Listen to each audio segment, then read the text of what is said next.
is another failure. Retired Lieutenant General Mick Bednarik, who commanded the U.S. training mission until last year, said the Iraqi army has not improved much, saying the big problem is a lack of recruitment and retention to the Iraqi forces, adding the U.S. officers are ready to train who shows up, but are never sure who that's going to be. Other U.S. officials complained that the Iraqi military's commanders are too cozy with the Shiite militias they so heavily depend on in the war, and that many of the U.S. arms being transferred to the Iraqi military, either because of corrupt commanders or outright robbery, end up in the hands of these militias. Iraqi Defense Ministry officials defended this, saying the militias are an official body connected to the armed forces, though indeed the fact that the Iraqis are still so heavily dependent on the militias for serious combat underscores just how weak the proper military remains. The militias have been heavily criticized by human rights groups, with many cases of liberated Sunni towns being left under the control of Shiite militias who engage in looting and violent retaliation against suspected the Islamic State supporters.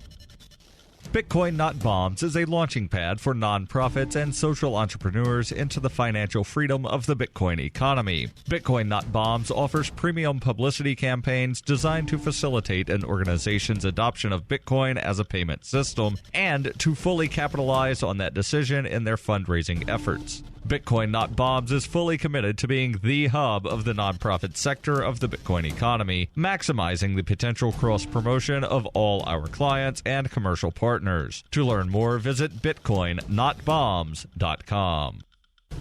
UPI reports Secretary of State John Kerry publicly condemned the editing of a State Department press briefing video discussing the Iran nuclear deal as stupid, clumsy, and inappropriate. Speaking with reporters while in Paris on Saturday, Kerry said he wants to find out exactly what happened and why, saying he does not want the person who called for the edit to continue working at the State Department. Meanwhile, congressional Republicans have reportedly demanded the release of documents corresponding to the briefing and called for an investigation, according to the Wall Street Journal. Kerry also called for an investigation into the matter. Last week, the State Department said a video editor was asked to edit out about 9 minutes of a 2013 press briefing with then State Department spokeswoman Jen Psaki discussing negotiations with Iran. The clip reportedly had a Fox News reporter asking Psaki whether Obama's administration had been untruthful about secret talks between the United States and Iran. In reply to the inquiry, Psaki said sometimes diplomacy needs privacy. Although the clip was edited, the full transcript of the exchange remained intact. State Department spokesman John Kirby said the request for edit was made by an unknown U.S. official. The technician who followed through with the task could not recall who it was. For nearly 40 years, Roberts & Roberts Brokerage has been a trusted source for buying and selling precious metals like gold and silver. They also take Bitcoin for precious metal purchases and have permanently removed the minimum purchase amount for all orders paid in the digital currency. Call Roberts & Roberts today for knowledgeable advice on buying and selling precious metals and a forward-thinking approach to new technologies. 800-874-9760 or visit online at rrbi.co. Reuters reports torrential rains in Texas, which caused flooding that killed 16 people this week, has spread to southern Louisiana, leaving parts of that state and Mississippi under a flash flood watch through Sunday, according to the National Weather Service. Heavy rains could strike the Florida Panhandle early next week, but not as intensely as in Texas, according to Daniel Peterson, a meteorologist at the Weather Prediction Center in Maryland. Small streams in southern Louisiana have overflowed their banks, causing localized flooding. At least 16 people have died in Texas in the past week as some rivers swelled to levels not seen in more than 100 years, forcing thousands of people to evacuate their homes in low-lying areas. Texas Governor Greg Abbott has declared a state of disaster in more than 30 counties. Forecasters said that on Sunday, the threat of flash floods in Texas would decrease as rains become less intense. This has been FPP Radio News, online at fppradio.com. Flash flood warning is in effect, and authorities are asking people to stay indoors and avoid the roads. We are urging everyone to seek shelter. Remember, being carried away by this storm is very different from the joy of being carried by Bogdan and seeing for miles from his shoulders. The typhoon is predicted to hit the South Carolina coast the hardest. Chad Williams is live on the scene now. The wind looks pretty strong out there, Chad. Barely. But it is nothing compared to Bogdan. So people in South Carolina aren't worried? No, they laugh at the storm. They are piling sandbags to stop the water. Would mere sand stop Bogdan? But there is real danger. Authorities say that 3 people were killed outside of Charleston when their car was washed into a ravine. And in that we have proof. The storm has failed the true test of strength. Bogdan's greatest power is his gentle heart. Bogdan would never hurl a car full of people into a ravine. So, from what you're seeing out there, real strength lies within? Yes. This storm, like all else, is weaker than Bogdan. This is the Onion News Network. This is Free Talk Live, apparently without a network connected. Don't know where they're at here tonight. Welcome to the program. Of course, we will take your calls and your Skypes. You can call in or Skype in about anything that happens to be on your mind. And I was going to play a video to start things out here, but due to the fact that we're having some technical difficulties, I'm going to work on those first. Mark, why don't you jump into your story about the Killdozer? Here we are in 2016, and apparently it's been a dozen years since the Killdozer incident. I feel like it's been longer than that, but I guess it's only been a dozen years. The claim is here on Imgur, I didn't do any research on here, and I'm not even sure how to pronounce this website. I've heard it pronounced Imgur, whatever. It's IMGUR. For those that are familiar with it, you're very familiar with it. But for those that aren't, it's basically it's just a crappy social networking site that allows you to downvote people and shadow ban them and jump on them. It's kind of like the playground at school is what it's like. You have an opinion somebody disagrees with, they just ban you essentially. Anyway, this is a great story that somebody put up. We are on the air, by the way, right now, so welcome to our radio listeners. Sure. 12 years ago today, Martin Heemeyer and his Killdozer made history by showing what happens when you push a man too far, when his legal recourse is tainted with corruption. The Killdozer was a Komatsu D355A bulldozer, fitted with a makeshift armor plating covering the cabin, engine, and parts of the tracks. In places, the armor was over 1 foot thick, consisting of 50,000 psi quickcrete concrete mix sandwiched between sheets of tool steel acquired from an automotive dealer in Denver to make ad hoc composite armor. This made the machine impervious to small arms fire and resistant to explosives. Indeed, 3 external explosions and more than 200 rounds of ammunition fired at the bulldozer had no effect on it. Wow. By the way, there's a part of this story, Ian, that you've gotten wrong for years. Is that right? Yeah, so it's at the end, though. Okay.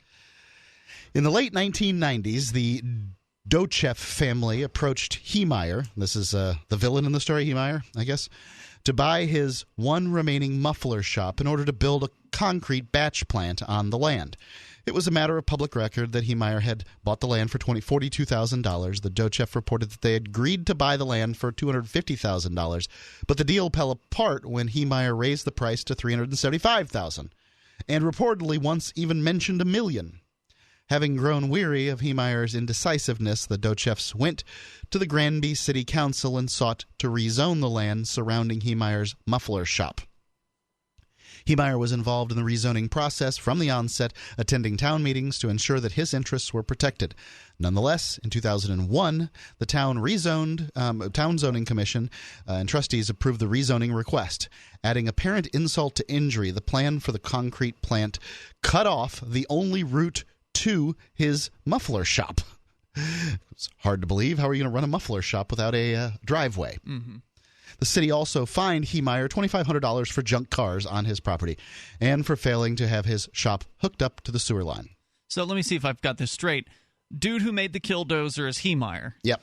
He has a muffler shop. Another guy wants to buy the property. Yep. They had come to an agreement, supposedly. Heemeyer raises the price. Yep. The guy with whom he had agreed on a certain price that was he was then trying to raise the price on, then went to the city council to come at him with government force. That's correct. Okay. Essentially. Going on. Hindered but not yet defeated, Heemeyer set out to remedy the situation using community action, legal maneuvering, and elbow grease. He appealed the Zoning Commission's decision and gathered signatures from the townsfolk to petition against the plant. He attempted to obtain permission, by the way, a petition against the plant that he was going to sell the property for. Mm-hmm. By the way, I don't think this guy is particularly a hero. It's just that if you don't leave people alone, this is what happens. I think the Killdozer is a very instructive story on what happens when a certain type of person is pushed beyond their limit. Absolutely. He attempted to obtain permission to install a sewer line under the 8 feet of land owned by the Mountain Park Concrete, but the new owners refused. He went so far as to buy a bulldozer to build a new road that would allow customer access to his muffler shop, but the city council declined to approve his plan. Mm-hmm. Many people suspected there were some shady dealings between the concrete plant and the members of the city council, but no actual evidence of illegal goings-on has ever been found. What a surprise. The head gang in town covers their tracks. Covered their bases. Yeah, absolutely. It's obvious to anybody who reads this that that's what's going on. Having no recourse, Heemeyer sent the city the $2,500 check to cover the fines, with the word cowards written ominously on the memo line. He then sold the muffler shop property to a trash company and was given 6 months to vacate. Heemeyer set out to work on his new project almost immediately, the Komatsu D335. I thought it was 355 earlier. For God's sakes, get the story right. Bulldozer. But he had this bulldozer, so he sold his land and then used some of the proceeds to armor up this thing. Well, yes, but he had 6 months to vacate the land. Yeah. Okay. The bulldozer was meant to save his business, was instead moved to the muffler shop. Heemeyer began to make some modifications. He started adding homemade composite armor, cement sandwiched between thick sheets of steel to protect the cab, engine, parts of the tracks. Now, this sounds like it would take a little while to do. He had 6 months. Right. So I wonder, were customers still coming in at that time asking him, hey, what you doing over there? It was closed down. Okay. It was sold. The company was sold. Right. Okay. So he probably didn't have too many people, if anyone at all, who knew what he was doing. No. There's been some problems in his family. You'll find that out here. He installed front and rear cameras to feed images to monitors in the cab. Wow. Several gun ports were set around the control center. A stockpile of food and water was stored inside, as well as an air tank to help provide air circulation. Throughout the 1.5 years of construction, Heemeyer documented his progress through notes and audio tapes. Because of your anger, because of your malice, because of your hate, you would not work with me. He stated into the tape recordings, I'm going to sacrifice my life, my miserable future that you gave me to show you that what you did is wrong. He received several visitors at the shop while working on his armored vehicle of vengeance, and none of them seemed alarmed at the weaponized armor shell atop his earth mover. In the notes, Heemeyer credited a higher power with clouding their vision. On one occasion, he wrote, I was willing to be reasonable until I had to be unreasonable. Sometimes reasonable men must do unreasonable things. I tend to agree with him on that. I suggest that this guy is not reasonable. Like, he's just not a reasonable guy. It doesn't sound like it. It sounds like he reneged on an agreement, supposedly. I'll bet he did. I bet he found out that they wanted to expand their plant, and he's like, you know what? I think my property might be 300. Just kept running it up. Raise the price 50%. I bet he's no fun at all. But that doesn't mean you steal his land. Right. What you do with unreasonable, crazy folks, you leave them alone, let them stew a little while, and they come to their senses. Mm-hmm. 2004 was a tough year for Heemeyer. His father passed away in March, and he broke off his engagement when he caught his betrothed with another man. The morning of Friday, the 4th of June, was gray and drizzly. Heemeyer mailed his audio tapes to his brother, went to his shop, and climbed into the bulldozer with a half-written list of targets. He used the winch controls to lower the concrete and steel shell onto the top of the vehicle. Nothing short of a crane would be able to lift the 30-ton armored shell off the vehicle once it was in place. With that fateful metal clap, Heemeyer was sealed into a concrete and steel box that he could never escape. Yep. At just after 3 p.m., the makeshift tank... This is well done. Oh, yeah, it's very well done. It's got pictures and videos, too. Yeah. I'll put it up on the Facebook page. I didn't have a chance since the audio wasn't working. Yep. At just after 3 p.m., the makeshift tank tore through the side of his shed and smashed into the Mountain Creek concrete plant. Bam! Shortly thereafter, the phones at the 911 response center began to ringing incessantly. A man named Cody Dochev witnessed the destruction in progress and attempted to use a front-end loader to intercept the rampaging bulldozer, but withdrew when he was fired upon from the gun ports of the Killdozer. Yeah, see, I didn't know he had attacked the concrete plant. That's the concrete plant's where all his problems came from, right? No, it was the city council, and then no, this guy's problems came from his head. But but the city council and the concrete guys did definitely create problems for him. I mean, that's for sure. I just remember him going after the city hall or whatever it was, or the police department.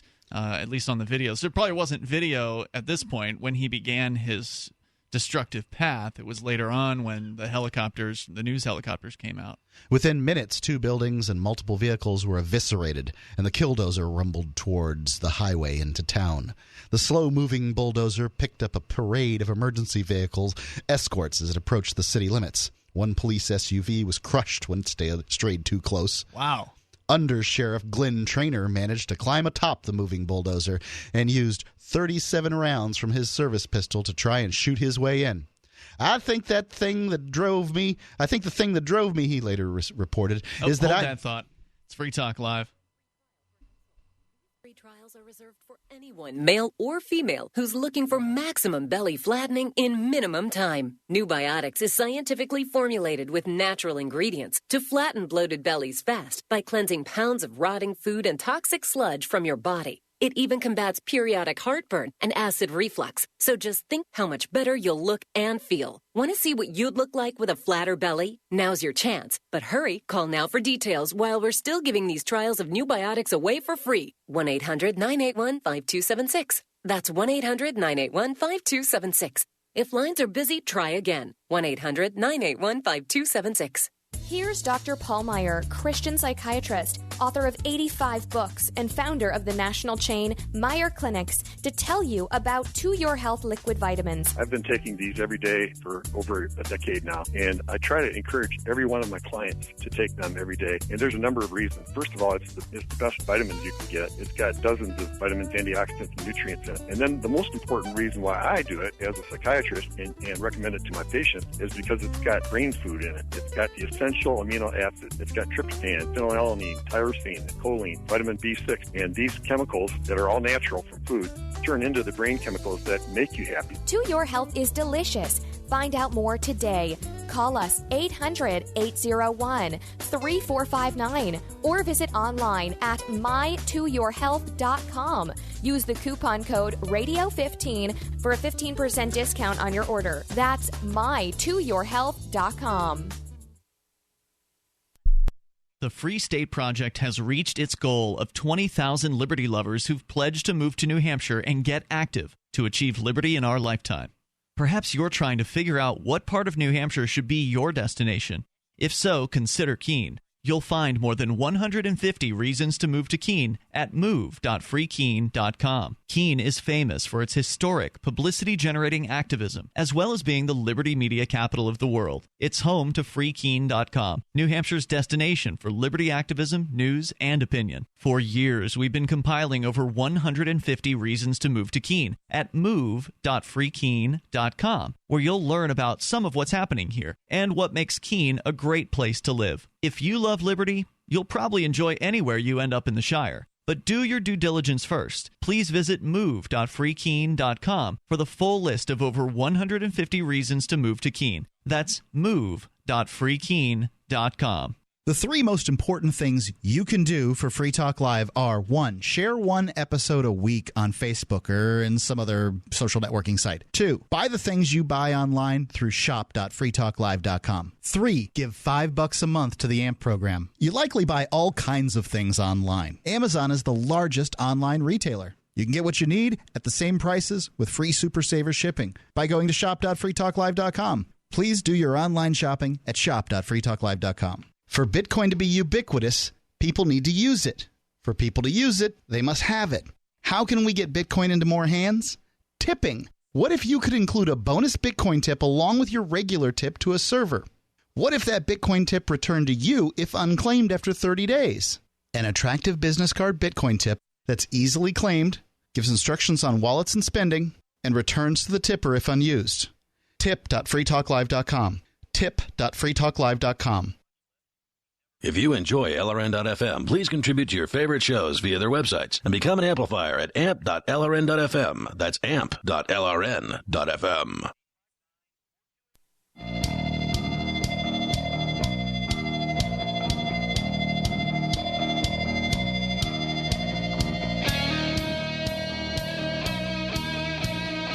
Remember the 5th of June. Apparently. It's the 4th. Oh, was it the 4th? Yeah, sorry. The Killdozer. It was a dozen years ago this week that happened. Where was it? Which Denver, near Denver? Denver, Colorado. where a guy armored up a bulldozer that he had purchased and then went on a rampage with it after being pushed over the edge by an intrusive, abusive city council and some people with whom he had some business disagreements with that were working with the city council. The narrative here is just top-notch, too. Yeah, it's well written. It's interesting to listen to. We're going to continue it here, but I also want to let you know about the problem with political authority. It is by Michael Huemer, and it examines theories of political authority from the social contract theory to theories of democratic authorization to fairness and consequence-based theories. Ultimately, Huemer decides that no theory of authority succeeds, and thus no government has the kind of authority often ascribed to them. Huemer goes on to discuss how voluntary and competitive institutions could provide the central goods for the sake of which the state is often deemed necessary, including law, protection from private criminals, and national security. An orderly and livable society thus does not require acquiescence in the illusion of political authority. The Problem with Political Authority by Michael Huemer, you can get it at Amazon and at all major bookstores. As we continue here, our toll-free number, if you want to join us, is 855-450-FREE, and also Skype in at Skype username LRN.FM. We're talking about the Killdozer. There's other things in the news from today that we'll certainly get to here, but you were inspired to share this here tonight. I just think it's a great narrative, and it's a sad narrative. Yeah, well, it's well written, is what I mean, and it's important to know that actions are not without consequence. There are many people that just consider this guy to be a complete villain, but you know, if the city council and the zoning committee and whatever hadn't messed with this man and stolen his property from him and just completely messed around with him, then this wouldn't have happened. Did they steal his property? I thought they cut him off and then he ended up selling it. Well, how's he going to run a muffler shop without a driveway? Yeah, they basically destroyed his, what is it? What do they call it when you have a right of access? Right of way. Yeah. Yeah, and all because he was, he was sounds a little ornery. Yeah, it sounds like he wasn't negotiating in good faith with somebody who wanted to buy his property who was better connected than he was. And that's what the state is. It's an organization of people that reward their friends and punish their enemies. Well, they rewarded the wrong people and punished the wrong person at this point. Going on, after he's now crushed that building of the people that... The concrete plant. Yeah, the concrete next plant door. That wanted to buy his property. He's now turned his attention towards the moving into town. Parade of emergency vehicles escorted him as he approached the city limits, and one police SUV was crushed when it strayed too near. Under Sheriff Glenn Traynor managed to climb atop the moving bulldozer, used 37 rounds from his service pistol to try and shoot his way in. I think the thing that drove me, he later reported, is that I knew that killing him behind the wheel was the only way that we were going to be able to stop this thing. When Heemeyer and his Killdozer arrived in town, the Granby police were waiting for him. Against the armored behemoth, however, the lawmen were powerless. When it became clear that the armor was impervious to bullets, the police tried explosives. Where do they have explosives? They're the police. Of course they have explosives. But they, too, were without effect. Lawmen kept to the sides and tried to vacate anyone from the Killdozer's path. The local police utilized the reverse 911 system to call residents and warn them of the approaching danger. News helicopters filmed the unfolding violence from above. The over-encumbered vehicle was obviously difficult to control and swerved widely through the streets, but Heemeyer was still able to seek out and hit his specific targets. The bulldozer effortlessly demolished cars and buildings, including the home of the former mayor, the office of the newspaper that sided against him in the editorial, and the businesses of a former city councilman and the city hall. Despite the destruction of property, no people had been injured or killed. The Granby police requisitioned an industrial scraper to pit heavy equipment against heavy equipment. But the Killdozer merely shoved the lighter adversary aside, just moves it. By the way, I wouldn't want to be anywhere near this thing. Even if the cab's tens of feet away from the Killdozer, he can still shoot. He's got gun ports in this thing. Yep, that's right. In about an hour of mayhem, the bulldozer had demolished 13 structures and was en route to his next target. Gamble's Hardware. The damage from small arms and the extra weight of the armor were taking its toll on the vehicle, however. The radiator had sprung a leak. The Killdozer was losing horsepower. As the fatigued machine crashed through the wall of the hardware store, the floor beneath the beast broke, and the front end of the bulldozer fell into a shallow basement. The engine struggled, but it could not power itself out of the pit. As SWAT teams surrounded the wounded Killdozer, one of the members reported hearing a single muffled gunshot from within the cab. The vehicle didn't move again, ending a rampage that lasted 2 hours and 7 minutes and cost $7 million in damage. In order to prevent Rampage admirers from collecting Killdozer memorabilia, the dozer was dismantled and its parts were scattered among the many separate scrapyards. Doesn't that just sound medieval to you?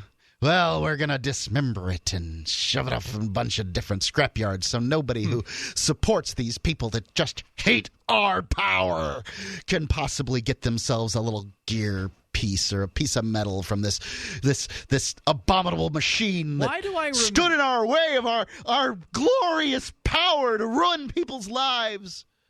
Why is it that I remember video footage? Maybe it was something else.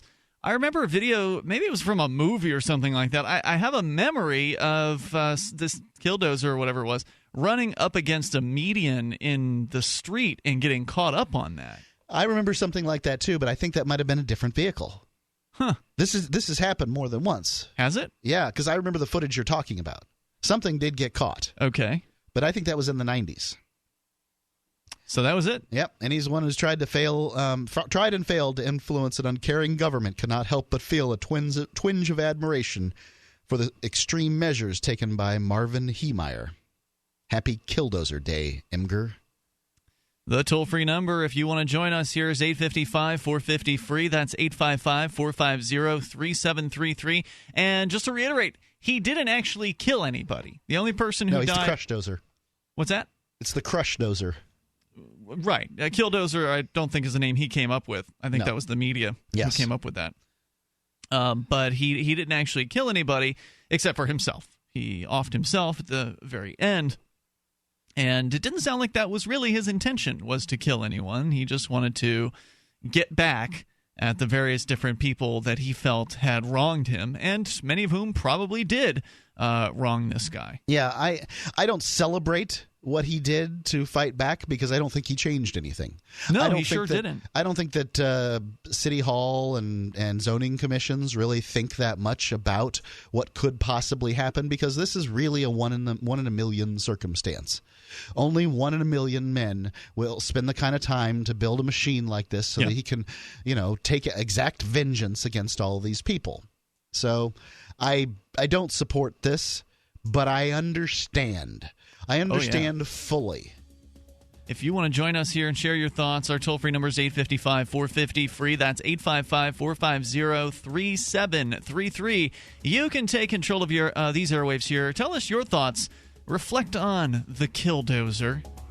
And join us on Skype as well. Skype username is LRN.FM. You can dial in toll-free to bring up whatever's on your mind here on Free Talk Live.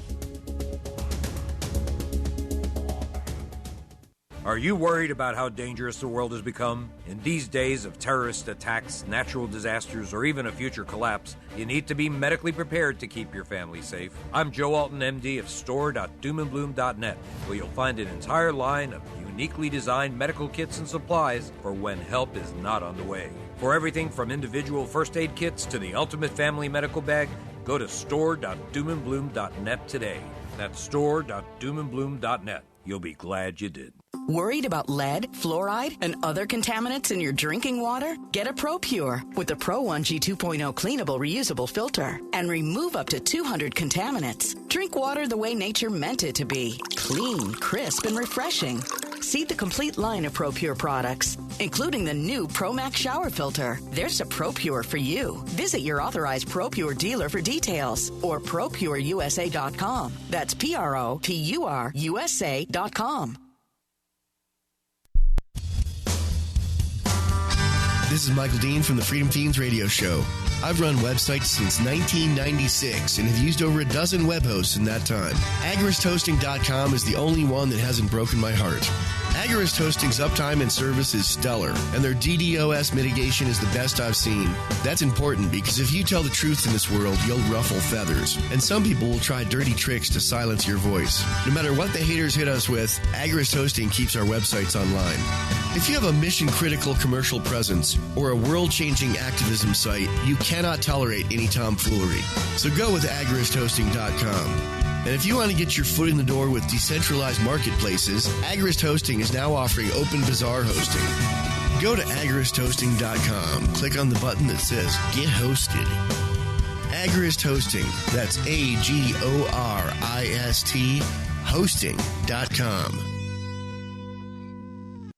This is your Robertson Roberts Brokerage Daily Precious Metals Update. In early trading Thursday, gold is even at $1,215 per ounce. Silver is 6 cents higher at $16.07 per ounce. Bitcoin is trading at $533 US.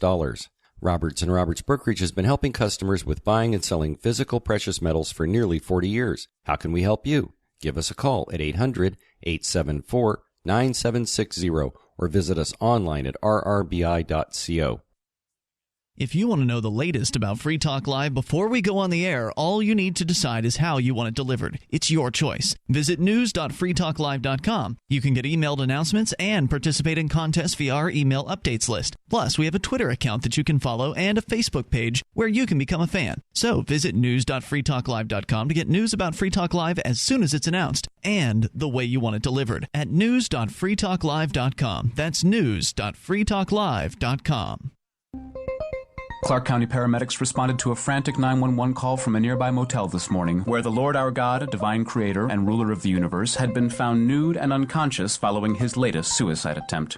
God, who sources say had recently grown far more depressed and withdrawn from humanity than usual, reportedly attempted to hang himself from the base of his motel showerhead after ingesting an unknown quantity of Ambien. Motel sources claim that God's room had been left in a state of disarray, and revealed that they had found a brief note written by the omnipotent deity, saying that the suicide stems from long periods of unhappiness he had been suffering in recent millennia, including the death of his only child, thousands of years of war and genocide, chronic weight gain, and the aftermath of his messy 15,088 BC divorce. Paramedics say the Supreme Being had no pulse when they arrived. The Lord's overdose comes in the wake of several widely publicized previous suicide attempts, including a 1985 incident when the Lord leapt from the Grand Canyon but changed into a bird at the last second and flew to safety. This is the Onion News Network. You can watch the LRN Studio Cam and chat with other listeners anytime at cam.lrn.fm. That's cam.lrn.fm.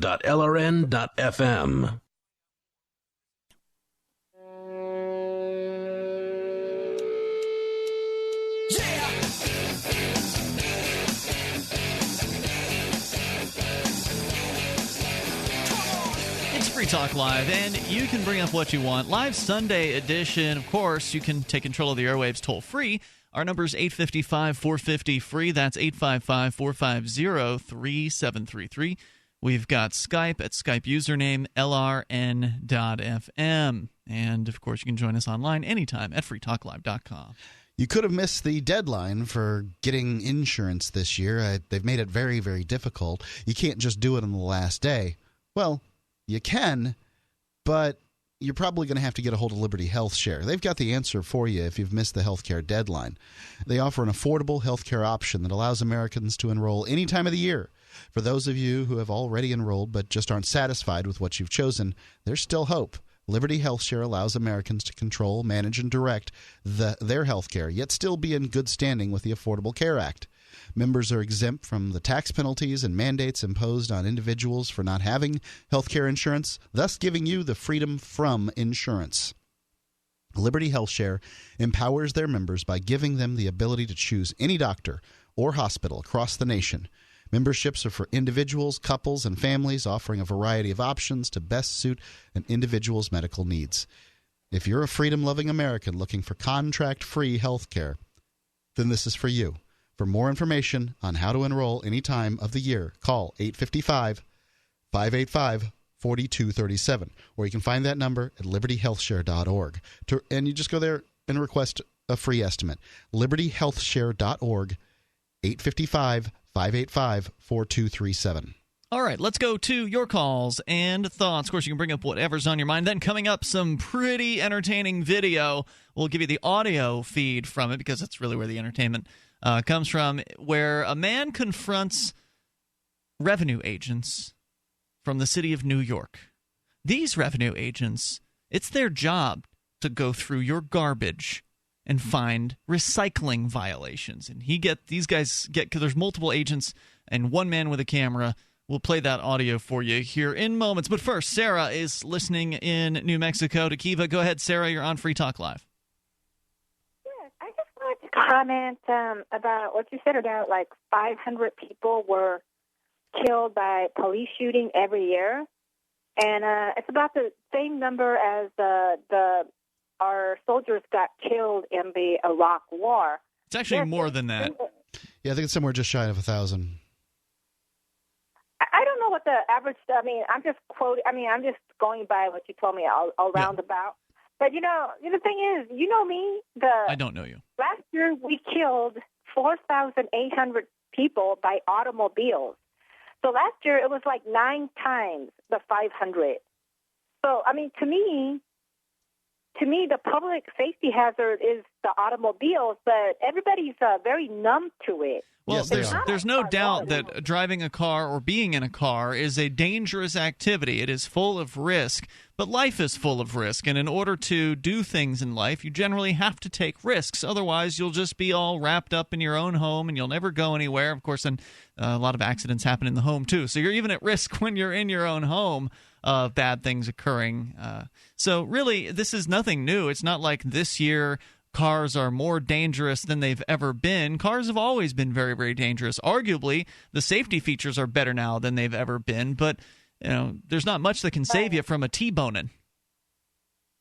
Well, something, I just want, the 9/11, it scared people so much of flying, so they drove more, but it's 800 more people got killed by cars, so that's almost 6 airplanes. Yeah, you're much more likely to get into a car accident than you are to have an airplane crash or be taken over by a terrorist. Let's also be clear here, Sarah, that it's not just 9/11 that scared people from flying, but the TSA touching their children's genitals, that probably scares them off a little bit, too. The intrusion and the intrusiveness of the TSA. It's not the airplane flight, it's the stop off in East Germany on the way. The inconvenience of it as well, the incredibly long lines. We've seen stories recently with lines long as an hour and a half to 2 hours just to get through the security checkpoint.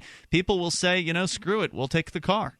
And at least in the car, you can stop off and, grab some food at the restaurant of your choice. The only way to eliminate the car is to use the state as your means to eliminate it, right? All you can do is get the biggest, most powerful gang in a given geographic area to stop people from using it. That's not going to happen. And it's not going to happen. But if it did, let's understand that the state was the killingest thing in the 20th century. That's the most deadly organization, more deadly than heart disease, are governments, because governments kill. That's what they do. So the only solution to the problem of cars is a problem that kills more people. Well, how's the automatic sensor cameras and sensor brakes in the front and the back? I was told that it's going to be a built-in standard feature, really soon, in 2 years or 4 years. I would think so. So I'm just looking forward to that. Yep.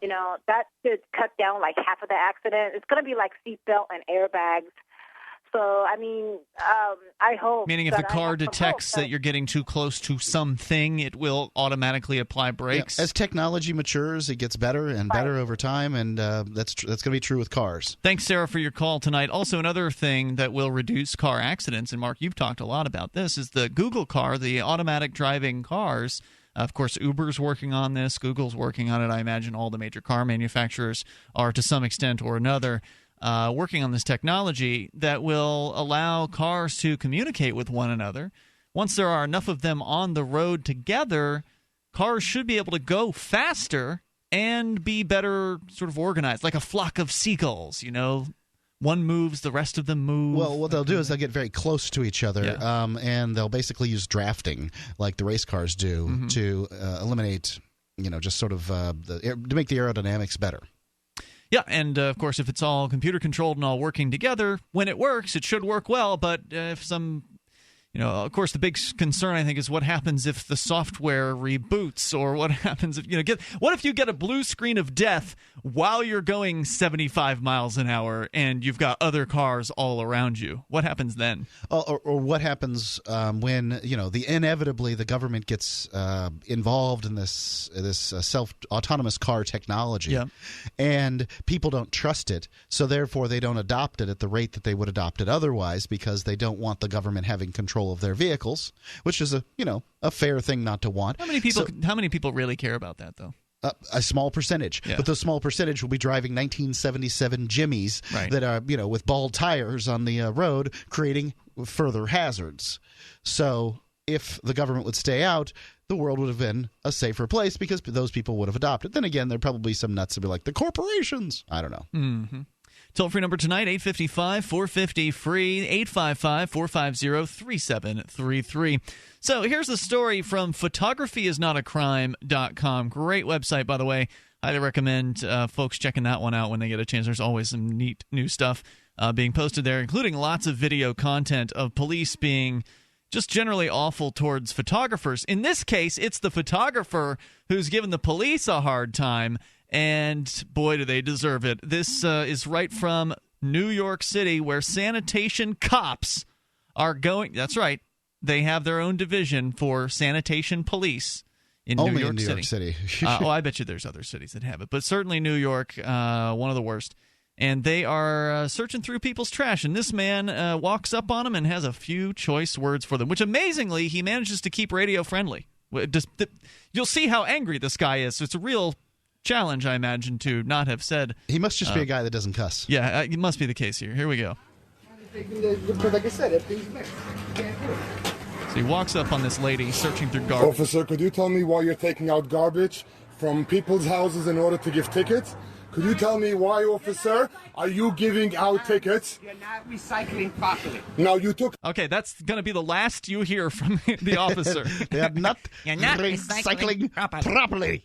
And the rest of it will be him giving him both barrels verbally. Out garbage from resident's house, where I have a few witnesses behind you, that you took out garbage in order to give summonses. I want to know how you dare do something like that. I think you have a nerve to do something like this. You're going to one resident to another in order to take out garbage because you want to give out summonses? You have some nerve. You better get out of here because... He's pretty angry. We're only halfway through. Just screaming at the top of his lungs. More coming up. Every once in a while, you get information that's worth changing your life for. This is one such time. You can save up to and beyond 25% on all purchases at Amazon. You probably heard of Bitcoin and just not thought much about it. You certainly know that you can get competitive pricing at Amazon, but now you can get a 25% discount on nearly everything you need to live. I've just given you a huge raise, and all you have to do is claim it. You go to saveitpurse.com and open an account. Do this right now. Don't wait. Then you fund the account with Bitcoin. You can buy them through expresscoin.com with a check or money order. There are other ways to get Bitcoin, but that's fast, safe, and easy. This information is worth you changing the way you do things. Go to saveitpurse.com right now, get signed up, and cash in on the huge raise I'm offering you. 15 to 25% off of everything at Amazon through saveitpurse.com.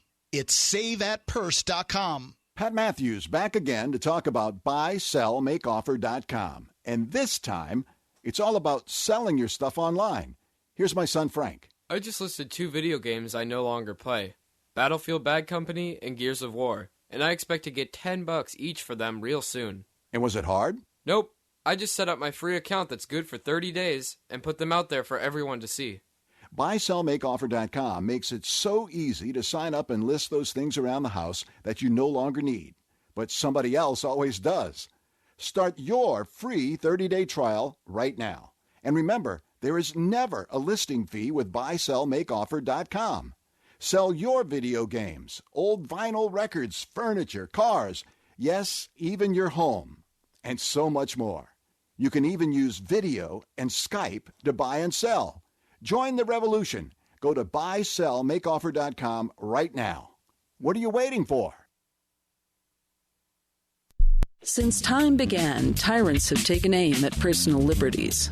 Now there's a movie that aims back. The government has no more right to tell us what to put in our bodies than they have to take our guns or tell us what books we can read. 6 drug police were eaten by bears while raiding a marijuana farm. On your knees, you dirty hippies! Jesus. On your knees! What's the problem, officer? Today, many cops who enforce pot laws do so only because it provides them with cushy jobs, good benefits, and a chance to push people around. I was an undercover narcotics officer. The drug war is nothing but a farce. The Second Amendment says you got to keep you and your gat intact. Guns and Weed, The Road to Freedom. A film by Michael W. Dean and Nima Vadadi. DVD available now at gunsandweed.com or on Amazon. That's gunsandweed.com. Makes the perfect gift. Remember, that's gunsandweed.com. Here's a chance to do a little activism while you're cruising Facebook, Twitter, or Google+. Between the LOL cats, the recipes, the hot girls, and the inspirational sunrise memes, Free Talk Live's posts pass by your newsfeed. Like them, comment. It gives us more exposure. If you don't see our posts, click like at facebook.freetalklive.com and then hover over it to click Get Notifications. It's an easy way to spread the ideas of liberty a bit further. I know you're busy, but you can spare that 1/10 of a calorie it takes to click on something. Facebook.freetalklive.com. Are you tired of your taxes funding endless occupations around the world? Antiwar.com is run by people who understand that wars abroad become wars at home, wars on our freedoms. Antiwar.com is dedicated to bringing you the latest in news, views, interviews, and reviews from the top movers and shakers in the anti-occupation movement. Antiwar.com has it all, from thorough foreign policy analysis to interviews with whistleblowers who used to run the military-industrial complex. Anti-war, pro-free market. That's antiwar.com. You're listening to the best liberty-oriented audio streamed around the clock, on the air and online. This is the Liberty Radio Network at LRN.FM.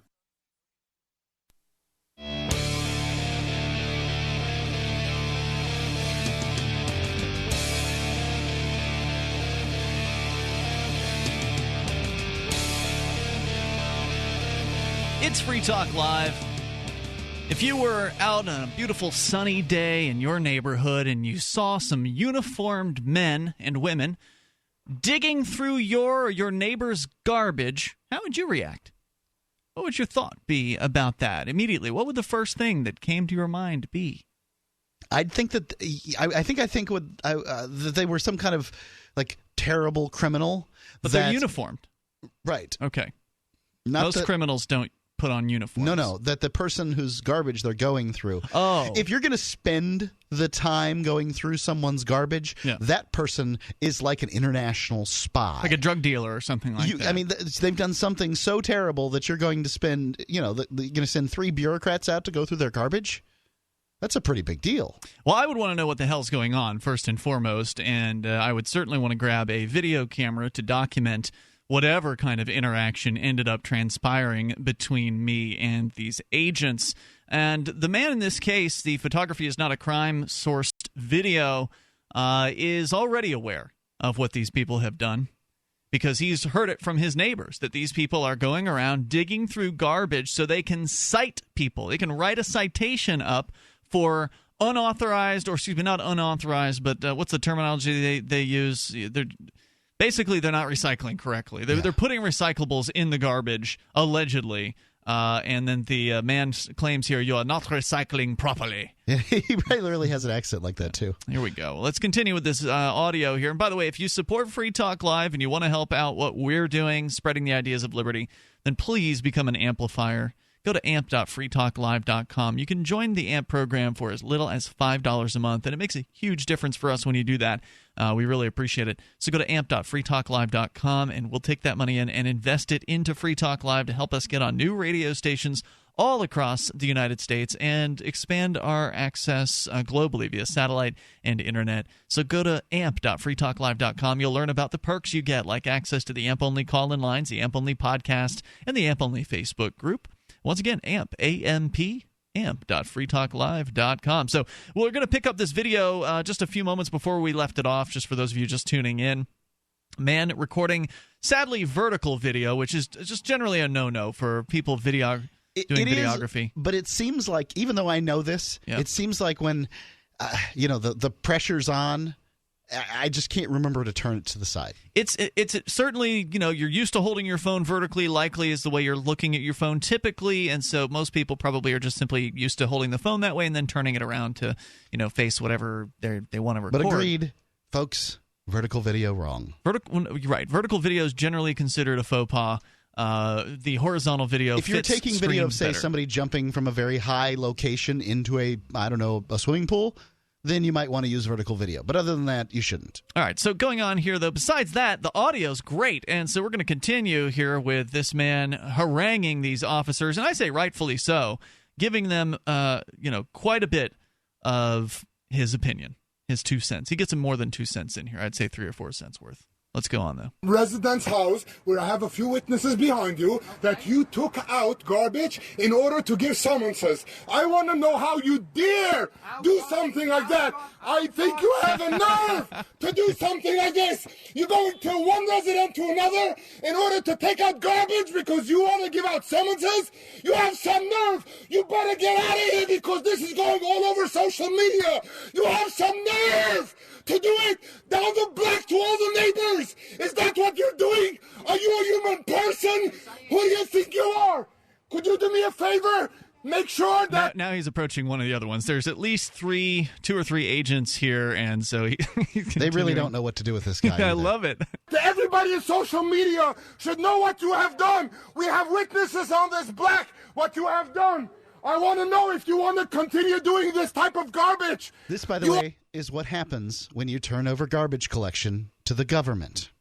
They make it illegal. Well, right. I mean, look, I had garbage collection when we lived in Sarasota by the city, I guess the county, and the city. And when I lived in the city, I lived in the county, I lived around. And generally, the cost of garbage collection really isn't different here from the garbage collection you get. I don't pay for it. I just go to the transfer station. I've got a pickup truck, so I'm not going to pay for it. And I have, by the way, a lot of garbage because I've got pigs. So I feel like it's more expensive here, but I think it's subsidized by the richer properties in Sarasota. I don't remember exactly, but I remember I feel like my garbage total for the year was like $150 of the breakdown on the property taxes. That was like $20 a month. Was it? That would still be less. That would still be half the price. You're paying $40 a month here? Yeah, I'm paying $45. I thought it was. I thought you. Of course, I've got 2 properties that covers. So. Well, I mean now. But still, even at $20 a month, that would still be more than what I thought that I was paying down there. I thought I was only paying about $12-15 a month. I thought you were paying $20. Anyway, let's say that it's generally similar. I do think that there's some efficiencies when you have one organization picking up all the garbage on a given street. There's some efficiencies there, but the difficulty is that have you ever had to deal with a private trash collection company telling you, I'm sorry, your sticks are too long and they're not bundled together properly? No, they just take them and get rid of them. I'm sorry, we don't pick up anything that weighs more than 37 pounds. I've never had any problems. Right. There's nothing like that. They just pick up your garbage and they go. Yep. And customer service is high, even though... Right, because they know you can go across town to the other guys. There's no cost savings at all from what I can tell. But the problem is, here's the cost. The cost is, at some point or another, they act like they own you and your whole habits around what you throw away. Right. You've literally got agents digging through garbage at the curb in New York City. Let's continue. There's only about 30 seconds left here. Are taking out garbage from people's bags in order to give out tickets? How dare you do that? I don't want to stop screaming. I want to continue screaming because you have everybody on the block upset that you have a nerve and you consider yourself an officer. Are you a human person? How dare you do this? All over social media, everybody's going to know who you are. Yeah.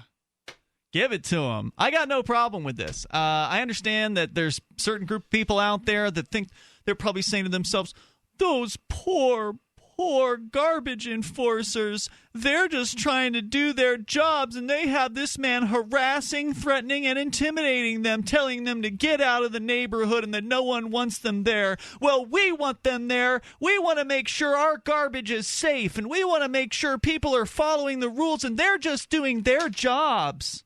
Yeah, I'm sure that there are people that are saying that. There are people that are saying that, what we need in this world to make sure that the other people throw their garbage away properly is we need garbage police. I just don't want to pay for it. I'm just not interested in it. If you can't come up with a garbage system that's good enough that people will use it, then, let's find other ways to incentivize people. It'd be cheaper to pay people to sort their garbage than to pay for a policing organization that's going to force them to. Well, there is that perspective, Mark, but then that wouldn't benefit the police. I mean, to them, this is revenue. They need to write these tickets. They need to find violations in order to hand out a bunch of tickets so they can pay the cost of having their their garbage enforcers. And, of course, I'm referencing parking enforcement because this is awfully familiar to me with the bureaucrats here in Keene, New Hampshire, claiming that the Robin Hooders here in Keene, people who fill parking meters, for people with expired meters will go and fill them. And just sort of as a charitable thing to do, there's a group of people in town who hate Robin Hood of Keene, and they love the parking enforcers, and they say the same crap like, oh, they're just doing their jobs. We need to have them there. And let me tell you, not once has any parking enforcer in Keene ever had to go up against someone this angry. As far as that I know of from the Robin Hood of Keene. Maybe there's somebody who parked their car that they dealt with who was this angry, but there's no video that I've seen of that. So they claim that we're harassing and threatening and intimidating their workers. And by the way, there's a Supreme Court case that's still yet to happen. We're still waiting to go back to the Supreme Court. You mean the city of Keene is harassing and intimidating you with court cases? Yeah, with court cases? Yeah, that's exactly what they do, because that's what government does. But there's a certain amount of people out there who give us no end of criticism. And I mean within the liberty movement. There are people out there who hate the activists in Keene because we've called these parking enforcers out, some of us, and we've let them know how we feel. Hey, I think what you're doing is wrong. I think that what you're doing is extortion. You're hurting peaceful people. You're stealing cars from people. I don't yell it at the top of my lungs, but I have absolutely told these bureaucrats what I think of their job. And you know what? It's within my rights to do that. And I don't care what people think about it, because I think if more folks did what this guy does and gave these people a hard time every time they showed up on the block, they might just decide to go to a different block. In all likelihood, they would. Yeah. So I think people need to give these bureaucrats feedback. Or they'll come back and force. There's 3 of them there already. They need to get feedback from people that let them know you don't appreciate what they're doing, and get it on video. Better yet, get to New Hampshire where we can all get together and run these people out of town. It's Free Talk Live. Here's a good idea. When you have a legal matter like creating your will or legally setting up a business with a corporation or LLC, you don't necessarily need a law firm. Use LegalZoom.com. At LegalZoom.com, you answer straightforward questions online, and they take care of the rest. They even review your answers for common mistakes and guarantee your satisfaction. Free Talk Live listeners, you'll get 10% off your order by typing in FTL in the referral box at purchase. Don't procrastinate with these important legal documents. LegalZoom.com. Free Talk Live has partnered with Amazon, the largest internet retailer. Imagine a department store category, and Amazon has it. Books, electronics, office products, furniture, jewelry, automotive, toys, clothing, sporting goods, and dozens of other categories. Now you can shop and support Free Talk Live by entering Amazon through our website. Go to shop.freetalklive.com, and Amazon will send us a portion of your purchase. You're going to do the shopping anyway, so remember to enter through our site at shop.freetalklive.com. That's shop.freetalklive.com. Radio is the most personal of mediums. I exist right now in your head. If you listen to Free Talk Live regularly, you know me. Free Talk Live is on more than 160 radio stations around the U.S. and has been downloaded on every continent around the world. Hundreds of thousands of listeners with ad packages from $600 a month to $6,000 a month. Imagine what we can do for your business, project, website, or idea. Email me, Mark at freetalklive.com. So you've heard all 3 hours of the latest episode of Free Talk Live, and you're still hungry for liberty-oriented audio content? Did you know that we have another 24/7 audio stream at LRN.FM? The Liberty Radio Network airs the latest episodes of some of the best liberty-oriented podcasts on the internet around the clock. In addition to recorded content, you'll also hear live shows like Free Talk Live, originating from our Keene, New Hampshire studio. So listen anytime at LRN.FM. That's LRN.FM. You're listening to the live edition of Free Talk Live. Hour number 2 is next, after the news, here on the Liberty Radio Network at LRN.FM. From Keene in the Shire, the Liberty Media capital of the world, this is Darrell W. Perry, host of FPP Radio News for Sunday, June 5th, 2016. Silver is trading at $16.41 per ounce. Gold is valued at $1,244 per ounce. And according to BitcoinAverage.com, the average price of Bitcoin is $576. Antiwar.com reports after the U.S. trained and armed Iraqi military collapsed in the face of the Islamic State offensives in 2014, the U.S. embarked on a broad effort to retrain and reorganize the military. 17 months into this effort, U.S. officials are increasingly admitting the effort is another failure. Retired Lieutenant General Mick Bednarik, who commanded the U.S. training mission until last year, said the Iraqi army has not improved much, saying the big problem is a lack of recruitment and retention to the Iraqi forces, adding the U.S. officers are ready to train who shows up, but are never sure who that's going to be. Other U.S. officials complained that the Iraqi military's commanders are too cozy with the Shiite militias they so heavily depend on in the war, and that many of the U.S. arms being transferred to the Iraqi military, either because of corrupt commanders or outright robbery, end up in the hands of these militias. Iraqi Defense Ministry officials defended this, saying the militias are an official body connected to the armed forces, though indeed the fact that the Iraqis are still so heavily dependent on the militias for serious combat underscores just how weak the proper military remains. The militias have been heavily criticized by human rights groups, with many cases of liberated Sunni towns being left under the control of Shiite militias who engage in looting and violent retaliation against suspected the Islamic State supporters. Bitcoin Not Bombs is a launching pad for nonprofits and social entrepreneurs into the financial freedom of the Bitcoin economy. Bitcoin Not Bombs offers premium publicity campaigns designed to facilitate an organization's adoption of Bitcoin as a payment system and to fully capitalize on that decision in their fundraising efforts. Bitcoin Not Bombs is fully committed to being the hub of the nonprofit sector of the Bitcoin economy, maximizing the potential cross-promotion of all our clients and commercial partners. To learn more, visit bitcoinnotbombs.com. UPI reports Secretary of State John Kerry publicly condemned the editing of a State Department press briefing video discussing the Iran nuclear deal as stupid, clumsy, and inappropriate. Speaking with reporters while in Paris on Saturday, Kerry said he wants to find out exactly what happened and why, saying he does not want the person who called for the edit to continue working at the State Department. Meanwhile, congressional Republicans have reportedly demanded the release of documents corresponding to the briefing and called for an investigation, according to the Wall Street Journal. Kerry also called for an investigation into the matter. Last week, the State Department said a video editor was asked to edit out about 9 minutes of a 2013 press briefing with then State Department spokeswoman Jen Psaki discussing negotiations with Iran. The clip reportedly had a Fox News reporter asking Psaki whether Obama's administration had been untruthful about secret talks between the United States and Iran. In reply to the inquiry, Psaki said sometimes diplomacy needs privacy. Although the clip was edited, the full transcript of the exchange remained intact. State Department spokesman John Kirby said the request for edit was made by an unknown U.S. official. The technician who followed through with the task could not recall who it was. For nearly 40 years, Roberts & Roberts Brokerage has been a trusted source for buying and selling precious metals like gold and silver. They also take Bitcoin for precious metal purchases and have permanently removed the minimum purchase amount for all orders paid in the digital currency. Call Roberts & Roberts today for knowledgeable advice on buying and selling precious metals and a forward-thinking approach to new technologies. 800-874-9760 or visit online at rrbi.co.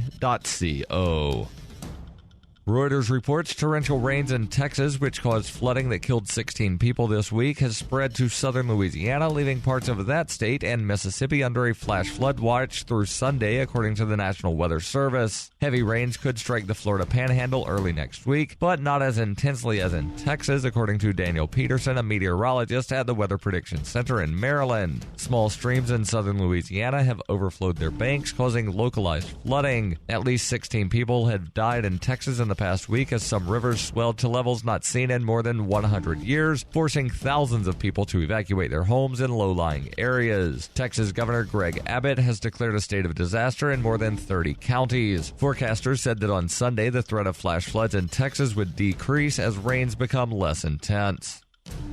This has been FPP Radio News, online at fppradio.com. I pledge allegiance to the flag of the United States of America. It's really not creepy that little kids mindlessly recite this anthem every day and pledge their life to a government before they're old enough to really think about what they're saying. This is not a form of brainwashing. This is really the greatest country in the whole world. All the other countries suck. And if this country ever goes to war, as it's often wants to do, I promise to help go and kill all the other countries' kids. God bless GE. God bless Citigroup. Amen. Very good, kids. Now come and get your Ritalin.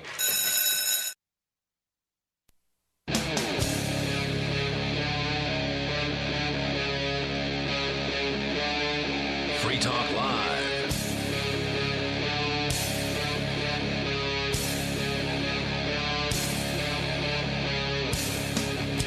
It's Free Talk Live. Dial in toll-free here and bring up anything you want. The toll-free number is 855-450-FREE. That's 855-450-3733. We'll tell you more about the garbage cops in New York City, where one man decides he's had enough and is going to confront these goons who are pawing through people's garbage bags out in front of their homes. We'll tell you more about exactly what is the law there in New York City. I'm sure the law is that they can paw through your garbage anytime they feel like it. The folks over at photographyisnotacrime.com have a story, and what's the legality of what they're doing as well. But first, we go to your phone calls and thoughts. Also on the way here tonight, big news out of Switzerland. There was a proposal to have an unconditional basic income, and the people have voted. We'll tell you what happened there. Again, toll-free number 855-450-FREE. Let's go to the amp lines where Raul is on the line in California. Raul, you're on Free Talk Live with Ian and Mark on the Live Sunday show. Go ahead, sir. Hey, good evening, guys. Welcome. So this question is going to be directed at Mark. Okay. So I'm a fairly new listener. I discovered Free Talk Live at the beginning of the year, so I'm not sure if this point has been addressed or asked. But I've noticed recently with the Johnson nomination that sometimes Ian refers to you as a Republican Mark. And what I sometimes notice is that in today's show, you've stated that the government is more deadlier than heart attacks, and that you disagree with basically the government providing basic services, like in this case the trash service. So my question to you is, what stops you from identifying as a libertarian or full-fledged anarchist? And is the Republican Mark tag appropriate? Sure. So Republican is a political party. It doesn't state a set of beliefs, right? Correct. I mean, people tend to think that you have a certain set of beliefs if you're part of a particular political party, but it doesn't necessarily mean that. So many people have moved to New Hampshire, and in order to, be active and fulfill their activist claim, their pledge through the Free State Project, of which I'm still a member, unlike my co-host Ian. And what they've done is they've gotten involved in the political process. Most of them have not gotten involved with the Libertarian Party. Most of them have gotten involved with, frankly, the Republican Party and a few with the Democratic Party. The intention being that they can get elected without having to do as much work. To get on the ballot as a third party, it's much more difficult.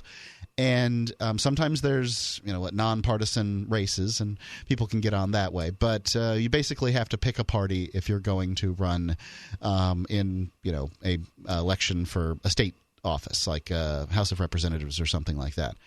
And, well, I picked the Republican Party because, frankly, I'm a pretty unconvincing Democrat. To me, the issues that are important are fiscal conservatism, spending less money, taxes, things like that. So I have been elected 2 times, and I should be going to register tomorrow for my third run at delegate to the state convention for the Republican Party, where we go and vote on the platform for the Republican Party. It's not binding. Basically, you run unopposed for this. It's I have a hard election. Yeah. To win. The one time I ran opposed, I got 25% of the vote in my town, which is more than you, Ian, with all your shenanigans. I basically have done nothing and gotten the amount of votes that more votes than you did. So, yeah, I mean, that's basically You what live in it a is. different town, by the way. I do. Thank goodness. I don't want to be in your town.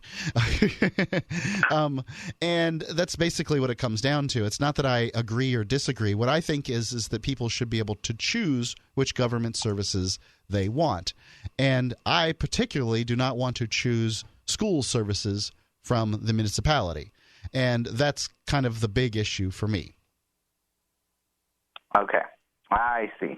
So you basically did what the Libertarian Party decided to do, was just elect the most electable candidate.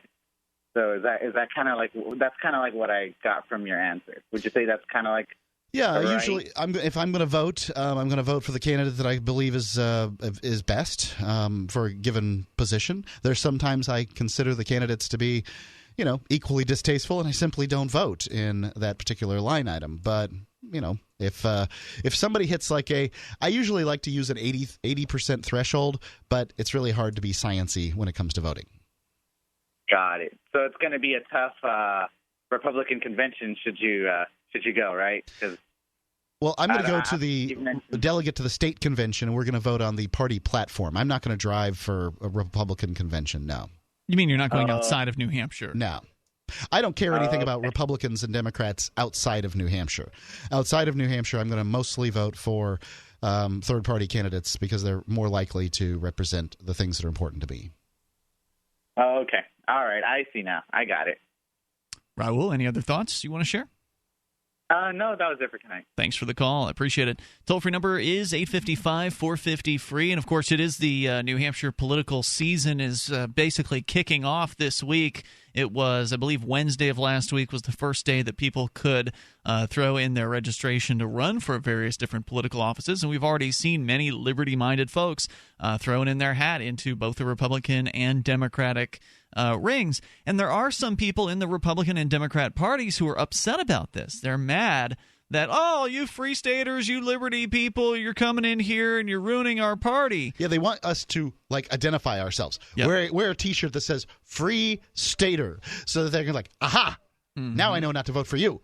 Well, one of the things that I believe the group called Granite State Progress is a progressive group 2 years ago, I guess in the last time there was an election, they did a lot of digging. They really did their research, and they were able to out a number of free staters.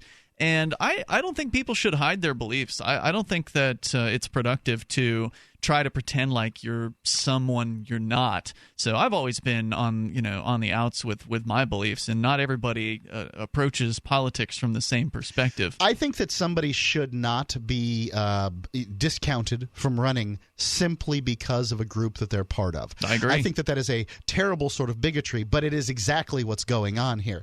Yeah. So what I would personally do is, if you wanted to be active politically in New Hampshire, is to move and not sign up for the Free State Project. That way you can honestly You're not say, a free stater. Yeah.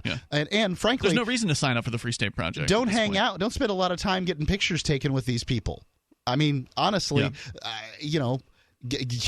just this is the kind of thing that we need to undermine by undermining it, because they're going out there digging and they're finding out people are free staters. Well, at this point, there's no reason. In this case, Ian, are you a free stater? I'm not. Right. So you can honestly say you're not a free stater, but these people would say, yes, you are. You're a free stater because you're like them. It's weird. Well, yeah, that's true. They'll call anybody I've seen somebody born in New Hampshire, Yes. which by the very definition is not a free stater. People say, like I've seen a person who is currently a Democratic representative to New Hampshire say, well, he may not be a free stater officially, but he's a free stater by our definitions. Sure. If it's become a pejorative, I believe is the right term. Yeah, it's a pejorative. Something that people say, like the N-word, basically. In fact, I saw somebody commenting online about how we all need to go home and we don't want your kind here. Yeah, they say that. We don't want your kind I tell them I'm here. happy to go. You go get every person from New Hampshire out of the state of Florida and I will go back. Because this is just how ludicrous it is. Yeah. I'm sorry. Well, look, my dad was born here. So does it matter that he left here and then had sex with his wife outside of New Hampshire and had... No, it's a stupid It's thing. bigotry. It's just plain bigotry. If you love statism, 35 miles. There's no place in New Hampshire that is more than 35 miles from your statist paradise.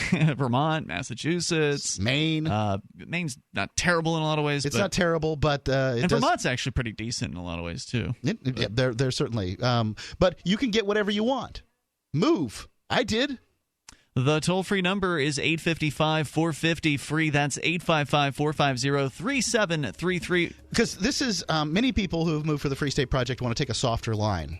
And the fact is that there are a certain type of person, if we are successful in creating a state where freedom from state intrusion is the norm, those people are going to be very unhappy because they want to use the state. Those people would be better off if they just left. 855-450-FREE. You can join us on Free Talk Live. When I adopted her, she was a mess. Scabs, itching, licking, missing fur, hot spots, a thin, dull coat. So I take the dog to the vet for the standard run-of-the-mill tests and treatments. No results. I hear your advertisement on the radio. DINOVITE.com. 859-428-1000. So I get the 5-pound box of Dynavite and the Lico chops within a 4-week total. Instead of a German Setter, I have a German Shepherd.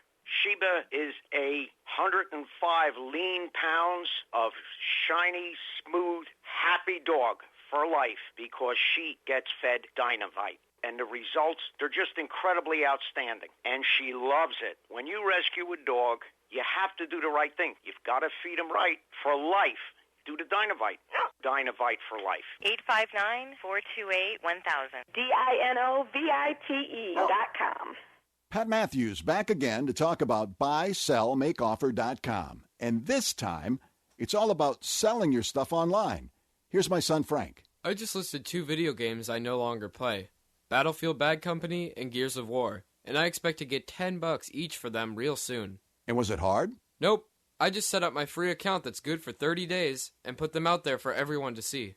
BuySellMakeOffer.com makes it so easy to sign up and list those things around the house that you no longer need, but somebody else always does. Start your free 30-day trial right now. And remember, there is never a listing fee with BuySellMakeOffer.com. Sell your video games, old vinyl records, furniture, cars, yes, even your home, and so much more. You can even use video and Skype to buy and sell. Join the revolution. Go to BuySellMakeOffer.com right now. What are you waiting for? Excuse me, is this where I get a license to start a new business? I wouldn't be hasty. You have to get a license to go out of business, too, you know. Oh, well, look, I've invented this little anti-gravity machine, see? Oh, is that why you're walking 2 inches above the floor? Oh, yes, it's very comfortable. It saves on shoe leather. Yeah, well, you have to fill out these forms and report to the Human Services Department of Manpower Orientation and register with the Fair Employment Practice Commission, the Wage and Hour Division of the Employment Standards Administration, the State Sales and Income Tax Division, the Internal Revenue Service, and the Social Security Administration of the Department of Health, Education, and Welfare, and, of course, OSHA. OSHA? I thought that was a little town in Wisconsin. You'll find out. Say, floating around like that could be dangerous. Have you checked with the Consumer Product Safety Commission? Well, not yet. Come to think of it, you actually are flying, aren't you? Look, you need to go over to the Federal Aviation Administration and the Transportation... It's very hard to get anything done these days if you're in business, but free enterprise built this country. Think what could happen if we don't keep it free. A public service of this station and the Center for the Defense of Free Enterprise, Bellevue, Washington. Besides, we just can't have people floating about unregulated, you know. LRN.FM is proud to announce our official listening apps for Android and iOS devices. Now you can easily tune into our streams anywhere, anytime on your smartphone or tablet. Just visit apps.lrn.fm or search for LRN.FM in the Android or Apple app stores. Please download, rate us 5 stars, then share the link on your social media, and let your friends and family know how you're listening to LRN.FM. Download it now, free, at apps.lrn.fm. This Your Family Today tip is brought to you by Stouffer's, helping bring your family together with wholesome dinner options, even on the busiest of nights. Find dinner table ideas to bring your family together at letsfixdinner.com. To get kids involved in dinnertime conversation, ask specific questions, not broad ones. Instead of what happened today at school, try what was the best thing that happened today. The more specific you are, the more they'll have to say. For more tips like these, visit us at parenthood.com/yourfamilytoday. While our satellite channel is free to listen to, it's not free for us. You can help us cover our satellite costs with the chip-in on the right side of the page at lrn.fm.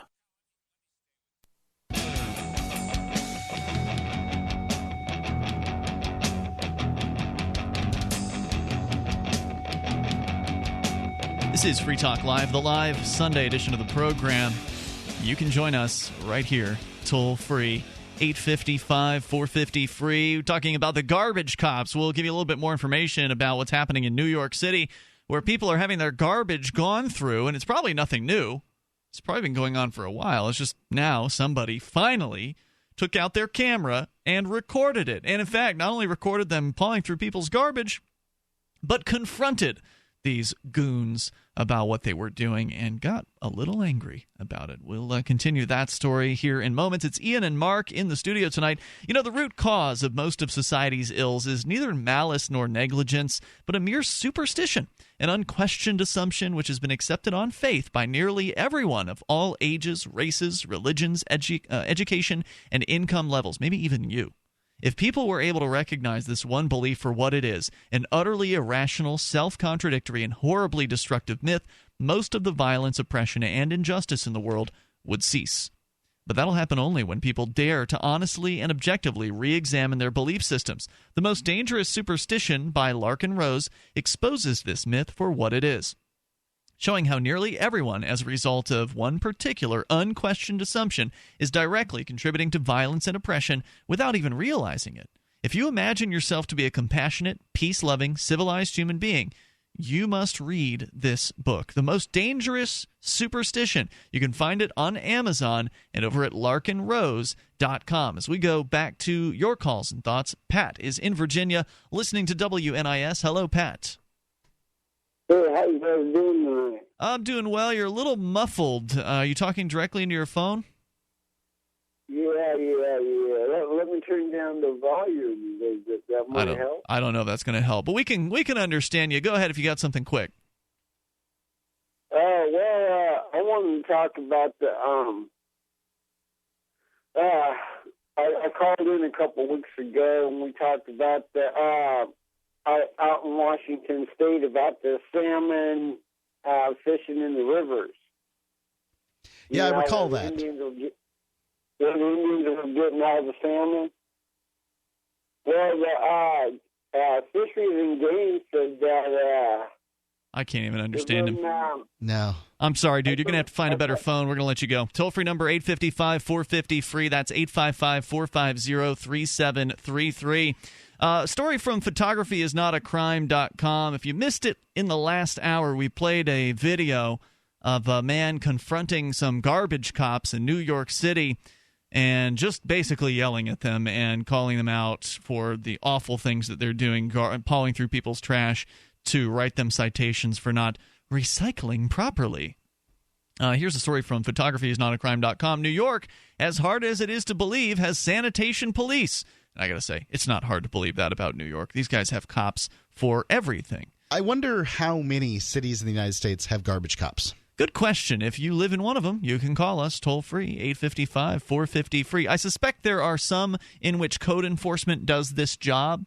So they're technically probably not cops in some places, Mark, but they likely have bureaucrats who do that enforcing, just without calling them the police.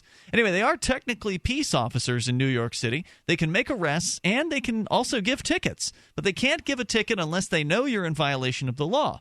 But is searching through someone's trash to determine if someone is breaking the law a violation of the Fourth Amendment?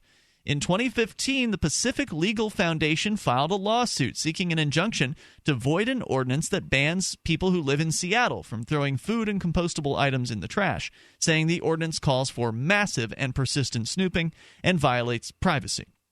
Yeah, that seems accurate to me. According to Brian Hodges, the managing attorney with the Pacific Northwest Center in Bellevue, he said, quote, "In short, this program calls for massive and persistent snooping on the people of Seattle. This is not just objectionable as a matter of policy, it's a flagrant assault on people's constitutional rights."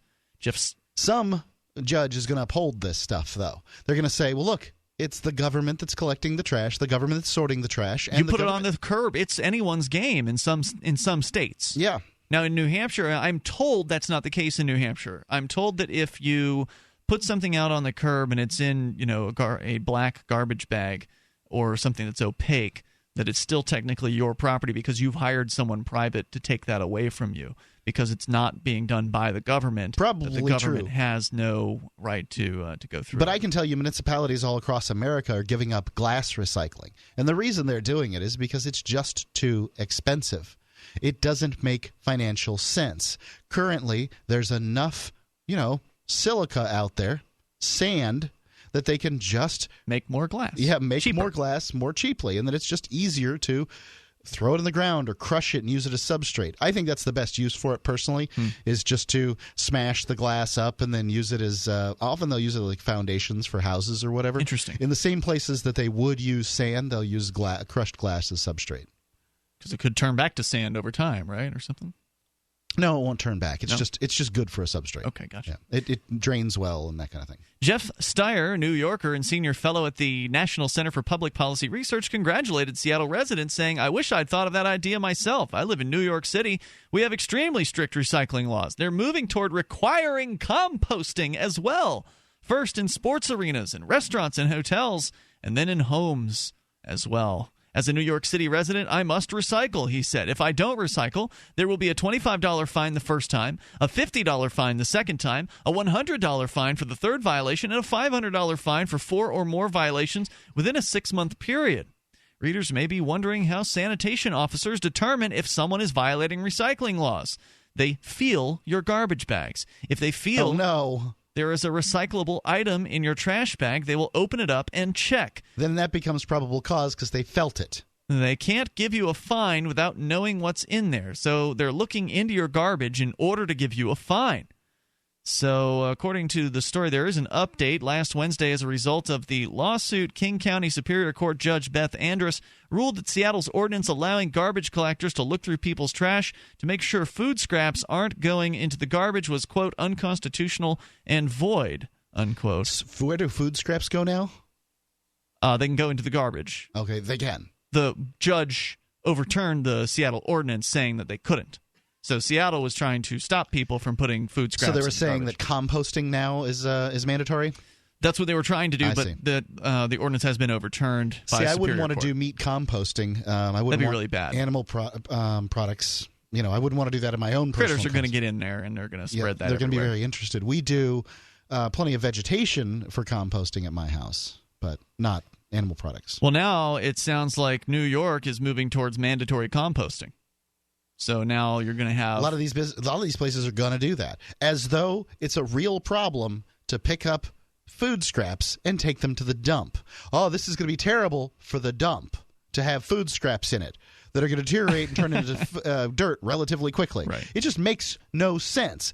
It's all about aesthetics. Oh, well, it looks much better if we call it composting and then we use the soil that it makes. And I'm not saying you don't, but you're going to use the soil from the dump. There are lots of really great housing developments out there that are built on dump dumps. soil. Yeah. and it's okay. The toll-free number tonight, if you want to join us here, maybe you've got thoughts on mandatory recycling. There are still some places where you don't have to do it. And the toll-free number here is 855-450-FREE. That's 855-450-3733. There was a great Penn and Teller's BS years ago about recycling that got me to stop doing it. For the most part, it's a waste. There's some things where it's economically feasible, but most of the things not included. This is Free Talk Live. You can share your thoughts. Has your body ever gone low blood sugar, feeling weak, shaky, knowing you better eat something fast? We all know high blood sugar can lead to many metabolic problems. At GCNteam.com, we have a healthy blood sugar pack, focusing on the structure and function of stable blood sugar. Find us at GCNteam.com or call 877-878-4203. Nothing feels worse than unstable blood sugar. Call 877-878-4203. That's 877-878-4203. This is Dan Pilla. Do you owe the IRS money you can't pay? Are tax debts crippling you? I've defended people from the IRS for over 30 years. I've helped thousands, and I can help you too. I wrote the book on IRS settlement, and I'm telling you, there's no such thing as a hopeless case. Call 800-34-NO-TAX to finally get free of IRS debt. With the IRS's new programs, there's never been a better time to solve your problem. Call 800-34-NO-TAX. That's 800-34-NO-TAX, or my website, danpilla.com. Why did you move to the Shire? I moved here to the Shire because there's other people around who take liberty just as seriously as I do. I moved to the Shire because I saw videos of people challenging authority and thought that I could get support myself. It called to me, like, do this right now. I wanted to be around people like me who got it, and once I got here, I knew there was nowhere else that I wanted to be. I've always wanted to change the world, so I moved to the Shire to join people who were actually working towards doing the same thing. The people here are awesome, loving, and positive. It was for the adventure and for the feeling of something important is happening here, and I just wanted to come to sort of be part of that. Visit ShireSociety.com to read and sign the Shire Society Declaration and learn the reasons why, if you love liberty, you should immigrate to the Shire. Plus, add yourself to the Shire map at ShireSociety.com. That's ShireSociety.com. Are you a political activist who does things that the government might not like? Then this free ebook may save your life. Rats is your guide to protecting yourself against snitches, informers, informants, agents provocateur, narcs, finks, and similar vermin. Rats was written by OG libertarian Claire Wolfe. Rats is a short book, easy to read, and available free in many formats. Download Rats free at rats-nosnitch.com.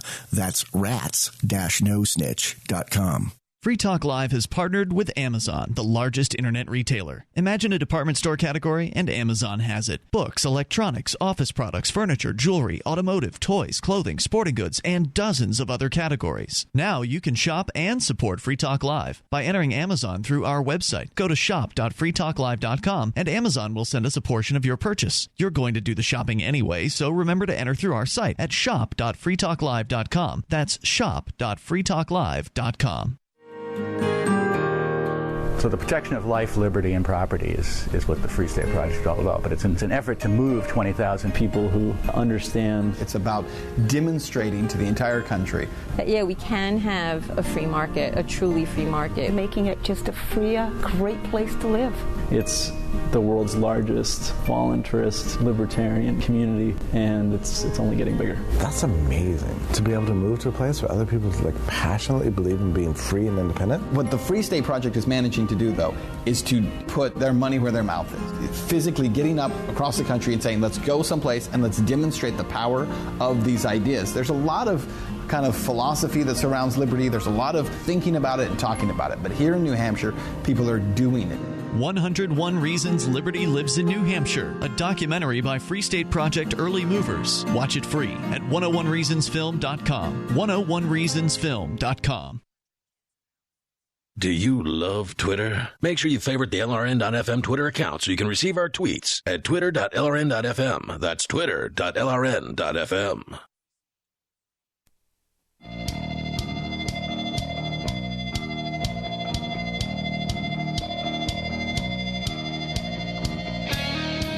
It is Free Talk Live, live Sunday edition of the show. Of course, plenty of time for you to join us here at 855-450-FREE. That's 855-450-3733. Tonight with you, it's Ian. And Mark. You know what? We talk a lot about alternative currency here on Free Talk Live. We love the idea of getting your U.S. dollars or whatever fiat currencies you happen to have, whatever state-run currencies, out. Get your value out of those currencies. Put it into something else. Gold, silver, those are the classic alternatives. And now Bitcoin is sort of taking the world by storm as the key alternative to these government monies, because the government has nothing to do with Bitcoin. It's a stateless, free market, non-political currency. It can't be inflated or controlled by any government. And by using their money, you're helping the state. So stop doing it. You've got an incredible alternative available right now. Learn it, use it, and spread it. Go to Bitcoin.com and get started with Bitcoin. That's Bitcoin.com. Now, Bitcoin was on a big run at one point. Do you recall? You mean this? Recently or a long time ago? A couple of years ago. Because recently it's gone up like $100 in the last week or two. Right. I'm seeing it on quite a run. Actually, over the last few months, it's basically gone from $200 to $563 is what I'm seeing. $575 is what I'm seeing it at now. It wasn't in the 200 range since last year. I remember it recently enough. Okay. A year ago. Okay, a year can go pretty fast. Okay, as it does. Yeah. You work the same job, you live in the same house, you keep the same wife, you get the same kid. Yes, the year right. goes by quickly, but it's jumped up relatively quick recently, and I guess it reminds me of the last jump up. Mm-hmm. At one point, there were two run-ups in Bitcoin to was it 260 and then 1175 were the previous run-ups? Is that? I believe 1,100 or so was the highest that it's ever reached. And those run-ups were caused by the speculation is, we don't have complete proof, but it's likely they were caused by this thing called the Willy bot, a trading bot on Mt. Gox, MT Gox, which was this the biggest trading platform at the time. Now, I had gotten all my money out of Mt. Gox because things were too weird, but it was still affecting the price of the marketplace. It was driving these other exchanges, and Bitcoin got essentially inflated by shenanigans. Well, Mt. Gox is out of the running now, and it seems like this run-up is much more organic. Mm-hmm. I'm just looking for the shenanigans here. Do you see any? Because I don't see any. I mean, the Bitcoin market is larger now than it's ever been. It's being driven by Chinese purchases at this point. MT Gox, the site you're referencing, was just sort of a behemoth in the beginning because it was the most used sort of Bitcoin exchange out there. But now there are a bunch of Bitcoin exchanges all around the globe. And so I would imagine that if there were shenanigans at one Bitcoin exchange, it wouldn't do much to affect. It's such much more robust marketplace than it used to be. Yeah, that's what I'm trying to say. So no, but nor am I, do I have my ear to the ground or anything like that? And am I listening for any kind of scams? I mean, there's always some sort of scam out there in the world. And I just heard about this one actually tonight. We had a Bitcoin meetup here in Keene. We have a Bitcoin meetup a couple times a month here. And one of them was tonight. And apparently someone came into a local store that is a Bitcoin accepting store here in the area and pitched this idea of a OneCoin to them. Now, apparently this is a pyramid scheme. Ah, good. The OneCoin. Gotta have one of those. Is what it's called. This thing is basically, vaporware. There's nothing there. There's nothing behind it. The claims that the people are making for it are in no way provable. The terms and conditions on their website actually disclaims everything they say. There's a line in the terms of conditions that says that nothing.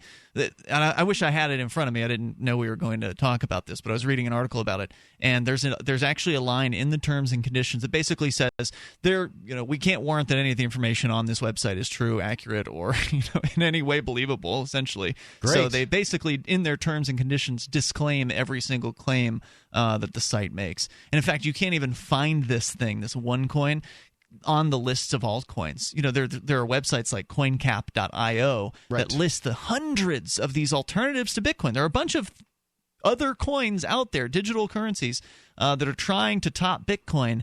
And this OneCoin, this scam coin, if you will, doesn't even show up on that list. It's that worthless. If it's not in the top 20 on coincap.io. By the way, their app is awesome.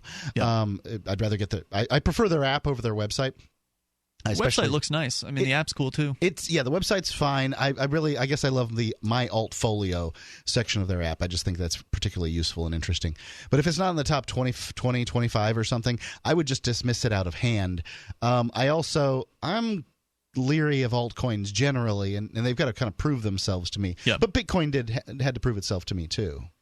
So anyway, go check out Bitcoin.com. Switzerland, in other news from independent.co.uk, has voted overwhelmingly to reject the proposals for universal basic income.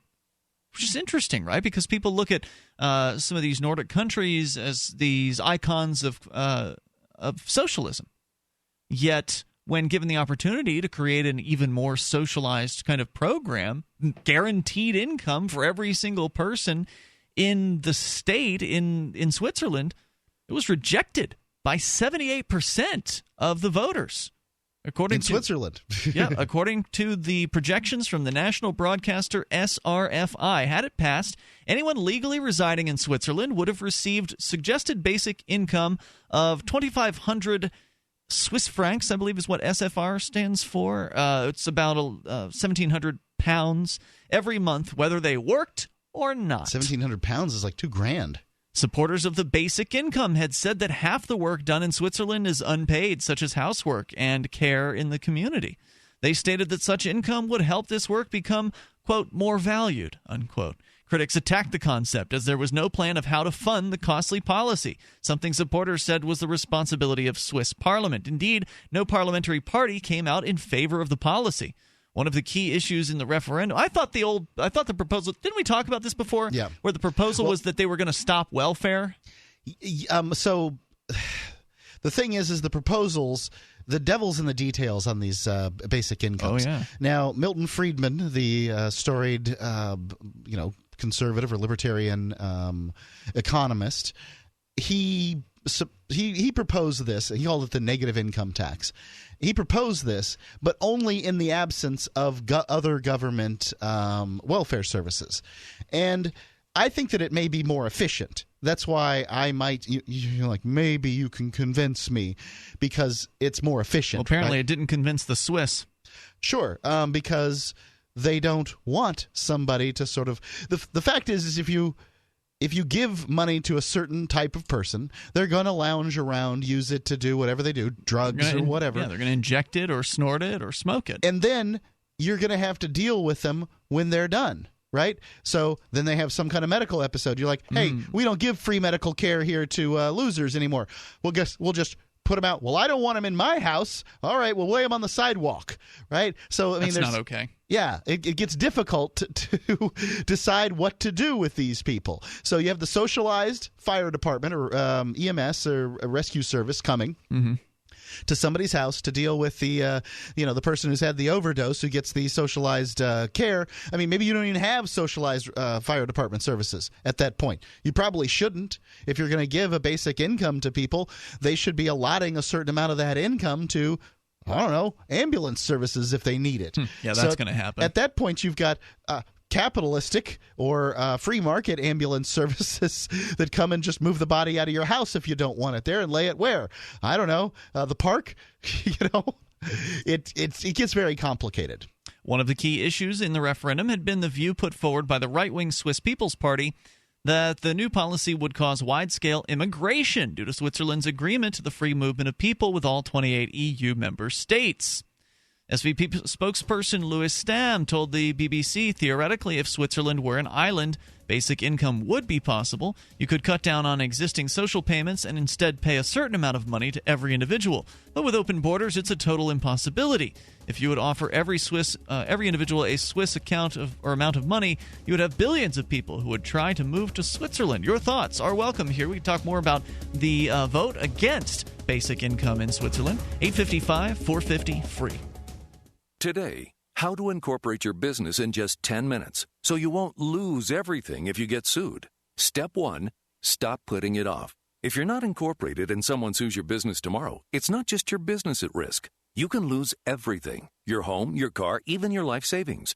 Step 2, Call the following number for a free 10-minute incorporation guide from Incorporate.com. 1-800-945-9372. They don't provide legal or financial advice. They just make incorporating quick and easy. So you can incorporate or form an LLC in just 10 minutes. That number again is 1-800-945-9372.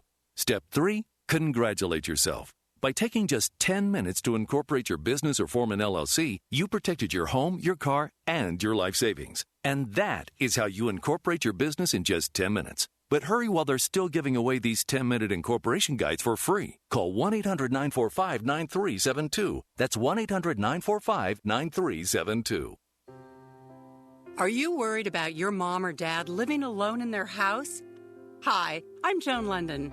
Listen, I know how difficult it is to find senior care for someone you love. That's why I recommend a free service called A Place for Mom. They are the nation's largest senior living referral service. Call A Place for Mom today. To receive free information on senior living communities in your area, call A Place for Mom at 1-800-704-6182.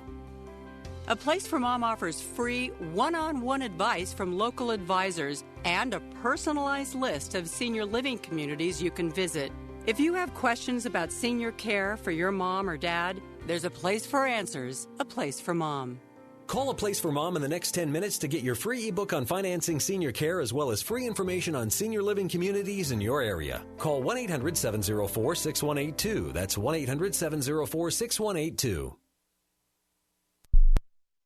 I just heard the best sales pitch I've heard in a long time on an airplane.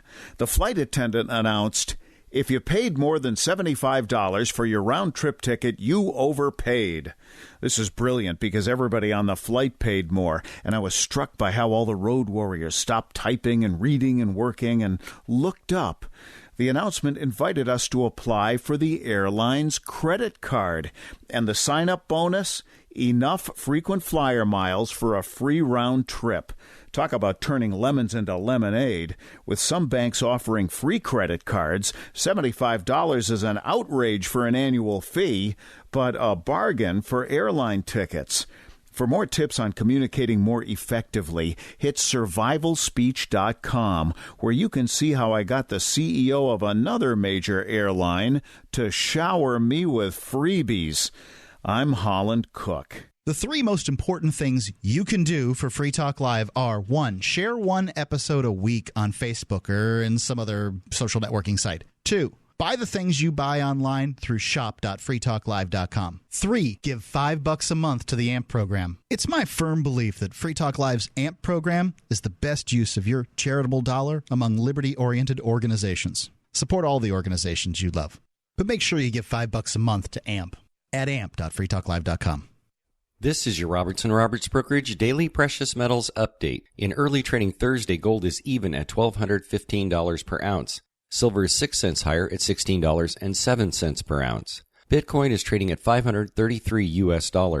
Robertson Roberts Brokerage has been helping customers with buying and selling physical precious metals for nearly 40 years. How can we help you? Give us a call at 800-874-9760 or visit us online at rrbi.co.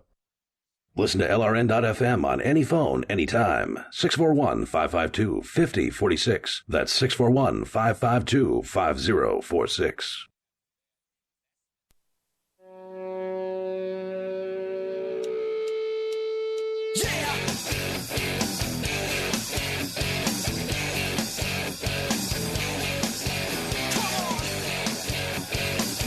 It's Free Talk Live, and you're invited to join us here. You can bring up anything you want.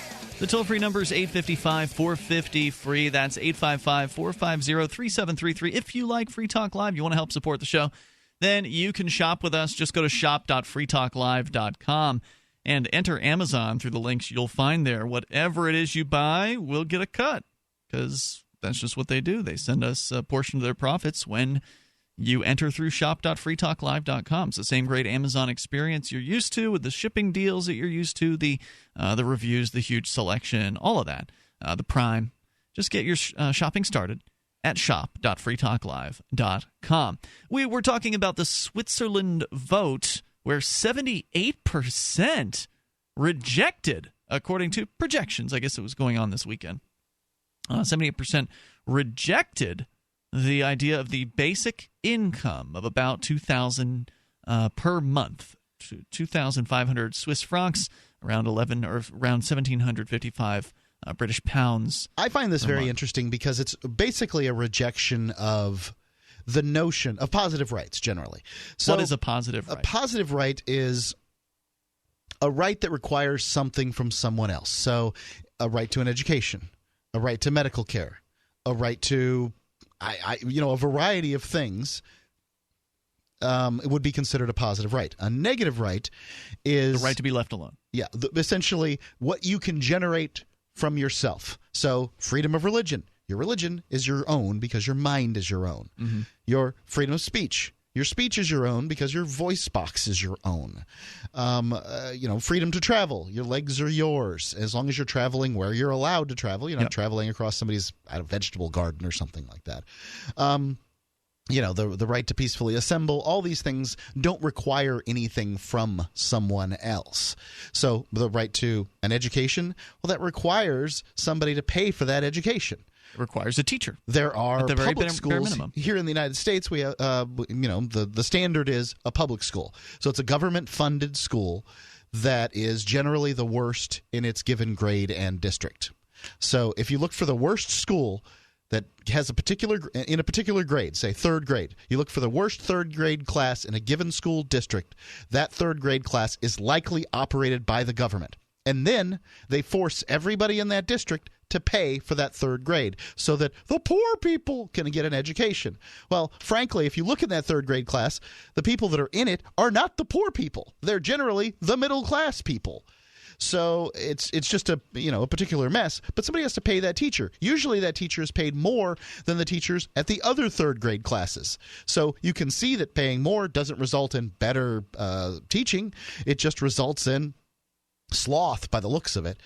And ultimately what you get is the parents of the people that want to send their kids to better schools for third grade are robbed to send the kids to school of the parents who just don't give a flying flip at a rolling donut what happens to the education of their kids. So that's it. That's what happens with positive rights. That's how that works. You're saying this was a rejection of positive rights? It is ultimately a rejection. But don't they have single-payer health care? I'm sure they've got everything over there. I don't know the specifics about Switzerland. I know that they don't have a minimum wage. I believe Switzerland still doesn't have a minimum wage. But they're ultimately, this is what it comes down to: is people they're not willing to let somebody manage their rights. They're not willing to say, okay, you've got a right to an income. They're willing to say, oh, you've got a right to education, you've got a right to medical care, you've got a right to this and that and the other thing, but they're still not willing to take that last and final step that says the simple fact that you were born on this planet, a human being, means that you get to have money. And I'm heartened slightly by that. So here's a little bit about the Swiss healthcare system, just because I had asked. From expatica.com, it appears to be a website about being an expatriate. A guide to accessing the Swiss healthcare system. They claim here that it is outstanding. It is combined public, subsidized private, and totally private healthcare system. Creates an extensive network of highly qualified doctors and hospitals, the best-equipped medical facilities, and no waiting lists. But it all comes at a price. Around 10% of the average Swiss salary goes toward health insurance premiums. There is no free state health service in Switzerland. So there is no universal health care in Switzerland. Unlike Thanks for answering that. Other European countries, the Swiss healthcare system is not tax-based or financed by employers, but is paid for by the individual through contributions into health insurance schemes. Although it does sound like there might be a mandate to do that. The system is universal, but it is administered by individual cantons. And I think the canton is the equivalent of a state or something like that. In Switzerland. As I understand, Zug is the freest one. This means that everyone living in Switzerland must have basic health and accident insurance. So sort of like the United States federal government is trying to mandate people get health insurance, the Swiss government has done that. Just about every state mandates car insurance, yes. This means... And one of the things about one of the real problems with the mandates for health insurance is they don't really allow companies to compete. Each state, although you have to have health insurance, the states make it difficult for certain companies to get in and compete. That's correct. It's hard. You can't get a health insurance program from another state. It's just ridiculous. You pay monthly premiums to the insurer, and you also have to pay a contribution toward the cost of medical consultations and treatments. So there is still an out-of-pocket cost for every visit to a doctor, for instance. It's not all just freebie just because you have the insurance. Each family member must be insured individually. Babies are insured from birth, but to continue to cover, you have to take out health insurance for a child within 3 months of the birth.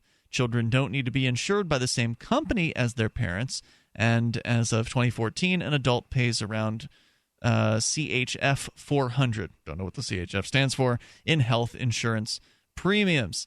If you are in Switzerland for less than 3 months, you may be exempted from the requirement for holding basic health insurance if you have a European health insurance card, your own health insurance policy, travel insurance, or a company health care plan.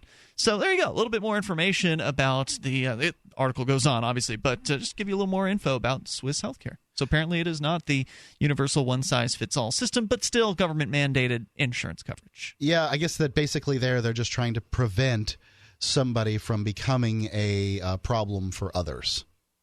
So then again, we come back to the numbers. 78% of people in Switzerland rejecting the universal basic income. Maybe it's not as of a socialist country as some of its neighbors. It doesn't sound that way. You know, I kind of have some understanding for a government that says you got to have health insurance, because it's clear that everybody's going to need some kind of medical care at some point in their life. And I get why, nobody else wants to. I don't want to pay for it. But what we've seen is an increase in prices here in the United States. And that's not because of Obamacare, you mean? Well, yeah, ultimately. Now, of course, the theory, I think one of the theories behind what's coming next out of Obamacare would be that if they keep driving these health insurance companies to buy each other out and preventing others from getting into the business, because who would want to get into a business where you are forced to cover certain people who otherwise you would refuse coverage because they're already sick? Yep. Generally, that's bad business in order to do that.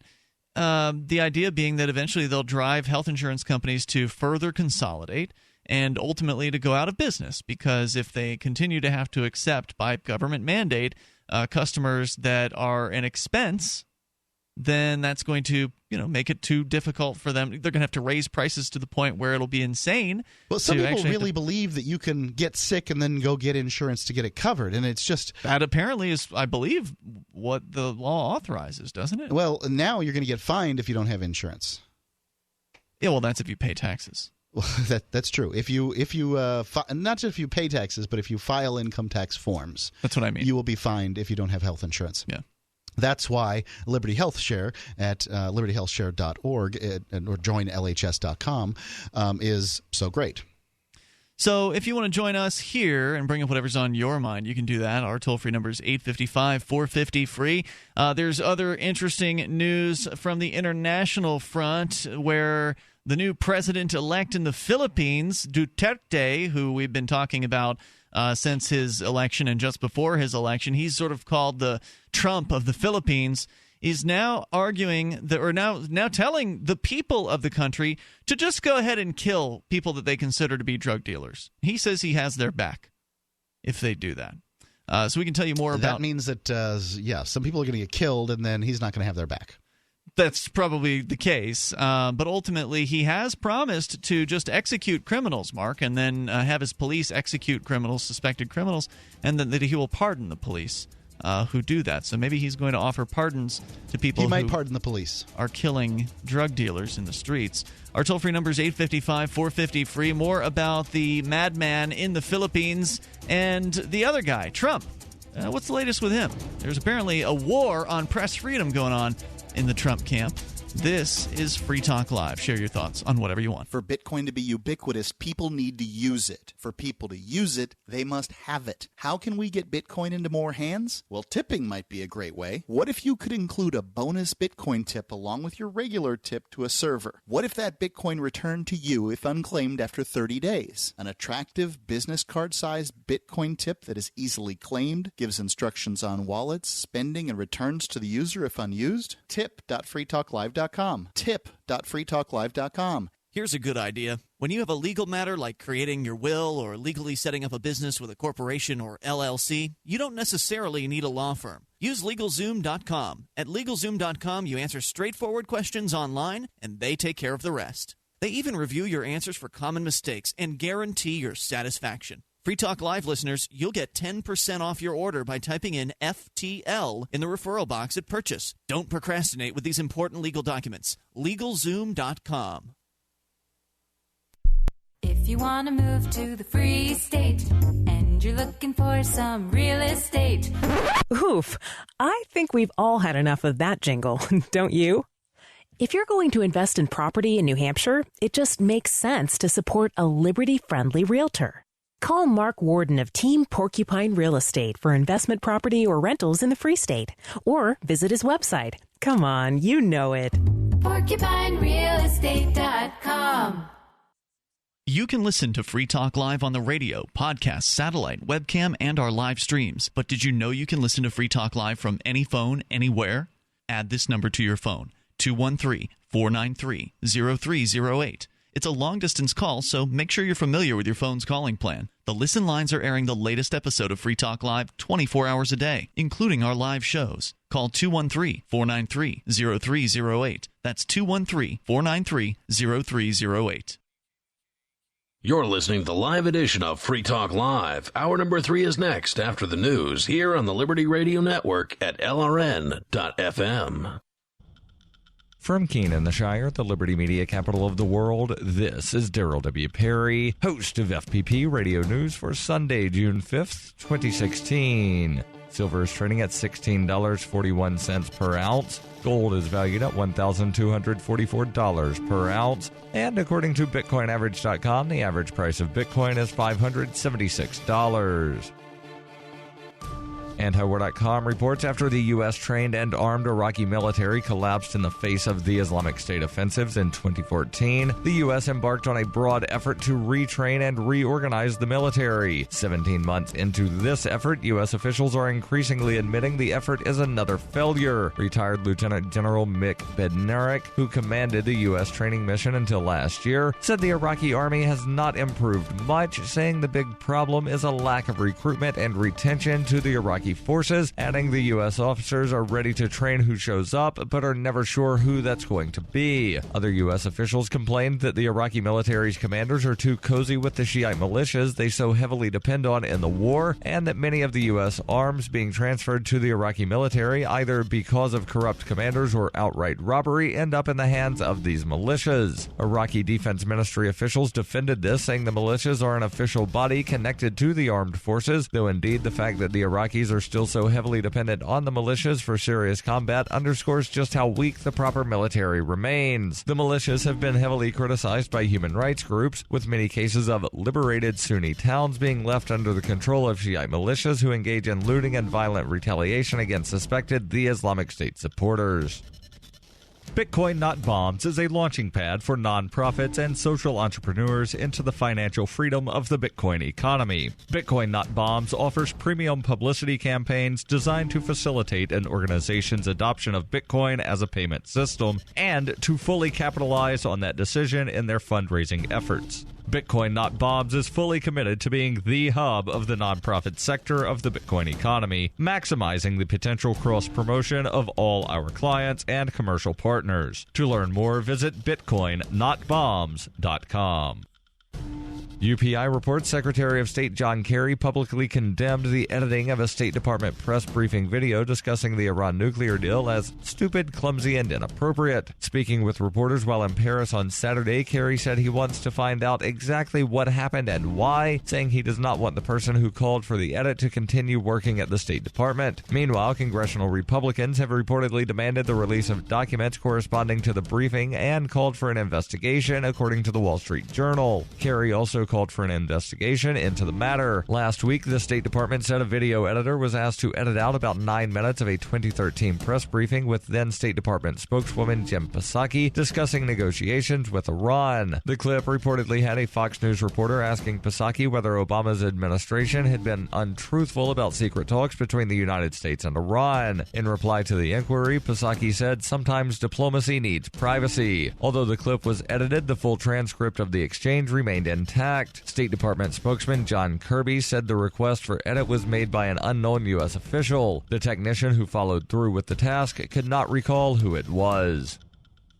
For nearly 40 years, Roberts & Roberts Brokerage has been a trusted source for buying and selling precious metals like gold and silver. They also take Bitcoin for precious metal purchases and have permanently removed the minimum purchase amount for all orders paid in the digital currency. Call Roberts & Roberts today for knowledgeable advice on buying and selling precious metals and a forward-thinking approach to new technologies. 800-874-9760 or visit online at rrbi.co. Reuters reports torrential rains in Texas, which caused flooding that killed 16 people this week, has spread to southern Louisiana, leaving parts of that state and Mississippi under a flash flood watch through Sunday, according to the National Weather Service. Heavy rains could strike the Florida Panhandle early next week, but not as intensely as in Texas, according to Daniel Peterson, a meteorologist at the Weather Prediction Center in Maryland. Small streams in southern Louisiana have overflowed their banks, causing localized flooding. At least 16 people have died in Texas in the past week as some rivers swelled to levels not seen in more than 100 years, forcing thousands of people to evacuate their homes in low-lying areas. Texas Governor Greg Abbott has declared a state of disaster in more than 30 counties. Forecasters said that on Sunday, the threat of flash floods in Texas would decrease as rains become less intense. This has been FPP Radio News, online at fppradio.com. This is the Onion Week in Review. In a landmark 5-4 decision issued this Wednesday, the Supreme Court ruled to allow Americans to cram cash directly into politicians' mouths. The ruling, which effectively eradicates former prohibitions against stuffing checks and stacks of $100 bills straight down the throats, ears, and other orifices of presidential and congressional candidates, is expected to fundamentally alter the ways American politicians have large quantities of money shoved right into their bodies. In football music news this week, the 1985 Chicago Bears reunite to record their first new material since the Super Bowl Shuffle. The group says the new material will be darker and more introspective than its Shuffle-era work. And in this week's op-ed pages, a man asks why, if God exists, doesn't he throw us like a really sweet party? In other news, an increasing number of men feel pressured to accept realistic standards of female beauty. FedEx confirms that more than 600,000 people try to mail themselves each year. And a recovering alcoholic doesn't need friends to have a good time. This is the Onion News Network.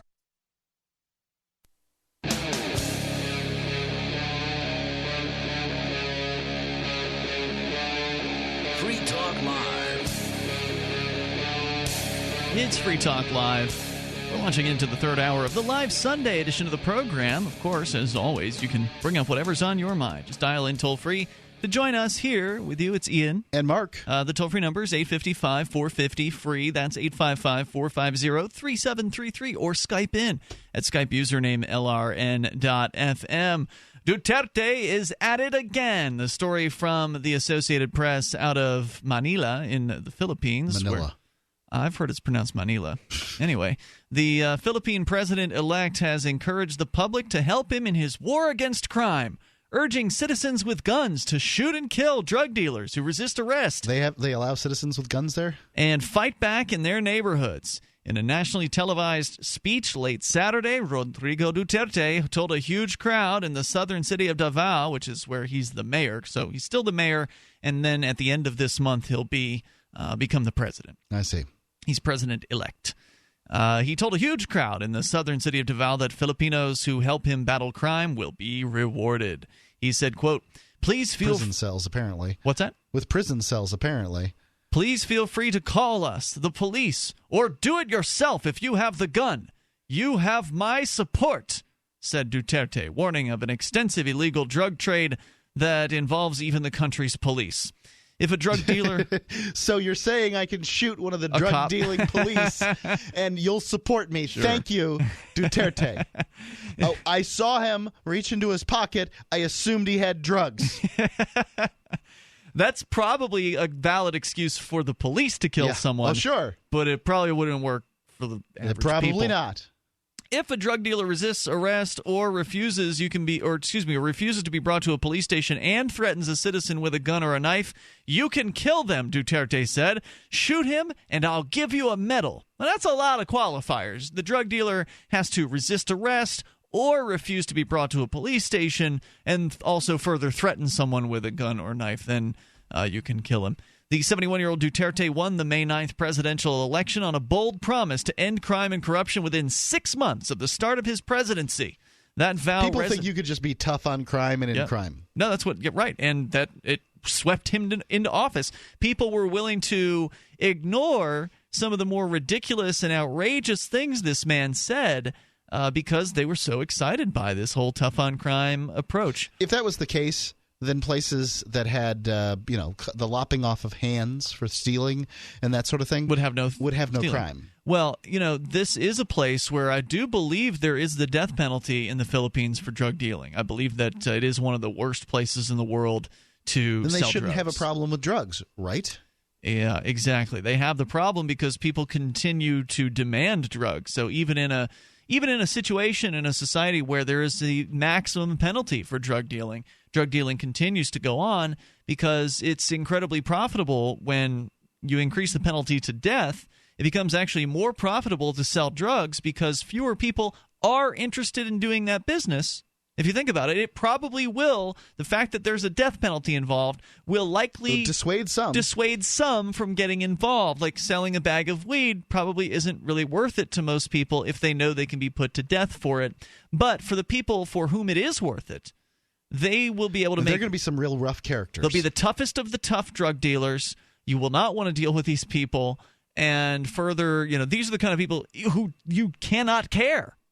Obviously, you just can't give an F if the penalty is death. You're willing to take that risk to sell drugs, meaning you'll be able to sell drugs for more money because you're taking that risk. You have to be rewarded concomitant with the risk that you're taking in that business.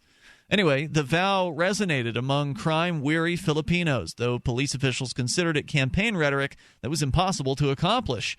Human rights watchdogs have expressed alarm that his anti-crime drive may lead to widespread rights violations. Gee, you think? Duterte, longtime Davao mayor, has been suspected of playing a role in many killings of suspected criminals in his city by motorcycle-riding assassins known as the Davao Death Squads. But human rights watchdogs say he has not been criminally charged because no one has dared to testify against him in court. In his speech on Saturday, Duterte asked 3 police generals based in the main national police camp in the capital to resign for involvement in crimes that he did not specify. He threatened to humiliate them in public if they did not quit, and said he would order a review of dismissed criminal cases of active policemen, suggesting some of them may have bribed their way back onto the force. Interesting. He said, "They go back again crucifying the Filipino? I won't agree to that. If you're still into drugs, I will kill you. Don't take this as a joke. I'm not trying to make you laugh, son of a bitch. I will really kill you," Duterte said to loud jeers and applause. The foul-mouthed former government prosecutor said crimes were committed by law enforcers because of extreme greed and extreme need. He said he would provide a small amount to an officer who was tempted because his wife has cancer or a mother died, but that those who would break the law because of extreme greed, quote, will also be dealt with by me. I'll have you killed, unquote. So if something bad goes in your family, we're going to pay you some more money, but we'll kill you if you sell drugs. This doesn't make any particular sense to me. I mean, shouldn't you be he's saying paying... he would kill an officer who is stealing, basically. If he's stealing to help his sick mother. Yeah. If the officer is stealing to help his sick mother, he'll give him a break. Okay. But if he's stealing for extreme greed, he'll have him killed. if your officer is stealing to help their sick mother, you should pay your officers more. Duterte starts his 6-year presidential term on June 30th. He repeated a plan to offer huge bounties to those who can turn in drug lords dead or alive. While it remains to be seen what will happen to his threats when he takes office, some policemen have heeded his call for a tougher anti-crime approach. In suburban Las Piñas city of the Manila metropolis, police have apprehended more than 100 minors who defied a night curfew and men who are either having drinking sprees in public or roaming around shirtless in violation of a local ordinance. Yes, that's right. Apparently, it's illegal to be shirtless. The local shirtless ordinance. Just guessing. I don't even think they do that here in the United States. Do they anywhere? I don't know. It'd be interesting to learn that one, but I suspect it gets a little warm there in the Philippines. I suspect it does, yeah. The crackdown was dubbed Oplan Rodi after Duterte's nickname, or Rid the Streets of Drinkers and Youth. That's what that stands for. So this guy is a real tough talker, and he's not just going after the regular crooks.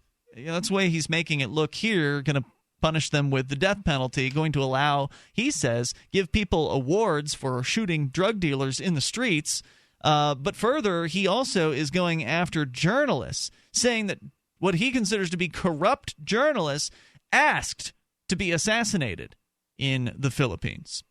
And this is kind of ties in with the story that we've got about Donald Trump, because, again, this guy's been called the Trump of the Philippines. He's sort of known for saying what he thinks, not, cutting any corners and just getting it right out there, what he really, believes, supposedly. Yeah, I mean, that seems to be the case. Saying things that are outrageous and benefiting politically from saying outrageous things. Like, for instance, when the most probably outrageous thing that I heard about when he was campaigning was when there was a woman who was raped.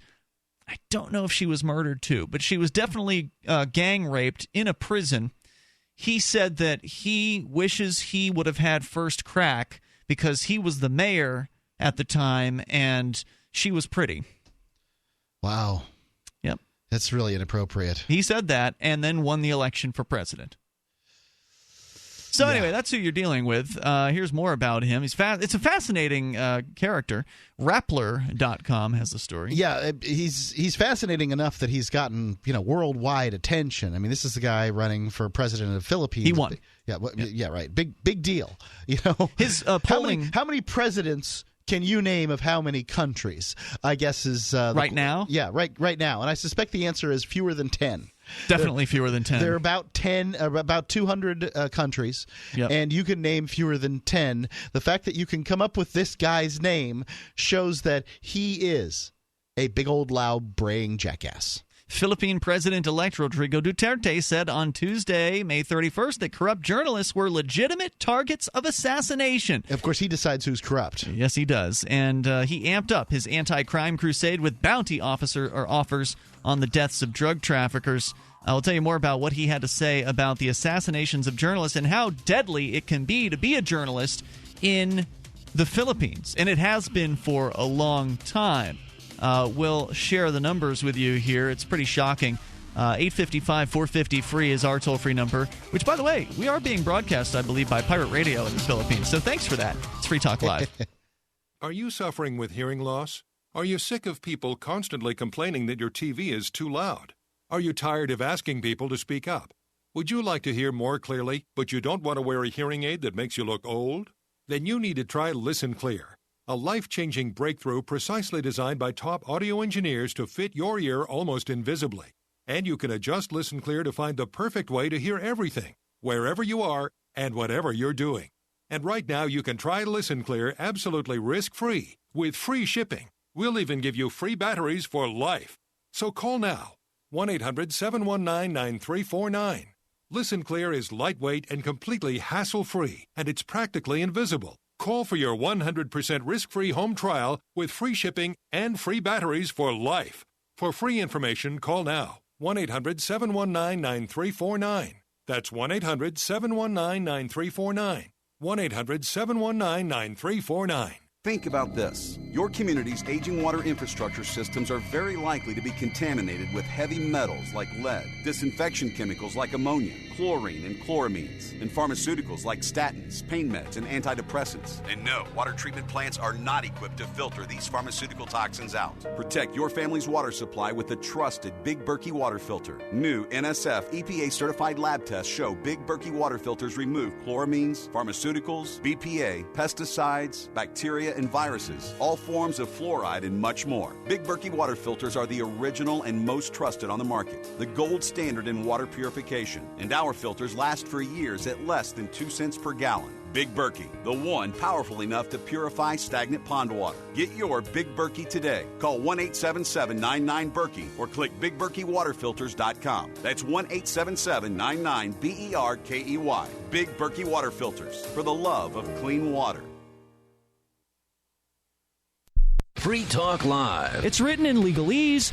If you don't have training in reading that crap, it might as well be a foreign language. And as you pointed out, it doesn't matter if you can read it. I thought I had them dead to rights. And these bureaucrats, they just like, no, we do whatever we want here at the zoning board. Yeah, that's right. And you'll kiss our butts. Peon. Serf. You'll slave. You'll do what we say. Yeah. Why label them citizens? Oh. Why not just call it what it is? You're a serf. You're a slave. We're the freest slaves in the world. If you don't like this slavery, you should go to some other country and be a slave. At least we got cell phones and TV and beer. Do have beer. Our masters let us live a pretty nice life. They let us keep 40% of what we earn. Free Talk Live, 7 nights a week from 7 to 10 Eastern, live on the Liberty Radio Network at LRN.FM. Did you know you can watch Free Talk Live during our live show 7 days a week from 7 to 10 p.m. Eastern via our studio cams at cam.freetalklive.com? Plus, you can chat with other listeners while you watch, all totally free. Now that our live video stream is hosted by YouTube, our video archives will be online even faster. So be sure to subscribe to our YouTube channel. Listen, watch, and chat all free at cam.freetalklive.com. That's cam.freetalklive.com. Are you tired of governments murdering people around the world? Stop using their money. There is an alternative. Bitcoin is a stateless free market non-political currency. Bitcoin cannot be inflated or controlled by any government. By using their money, you are helping the state. Stop doing it. You have an incredible alternative available now. Learn it, use it, spread it. Get started with Bitcoin at bitcoin.com. That's bitcoin.com. If you enjoy LRN.FM, please contribute to your favorite shows via their websites and become an amplifier at amp.lrn.fm. That's amp.lrn.fm.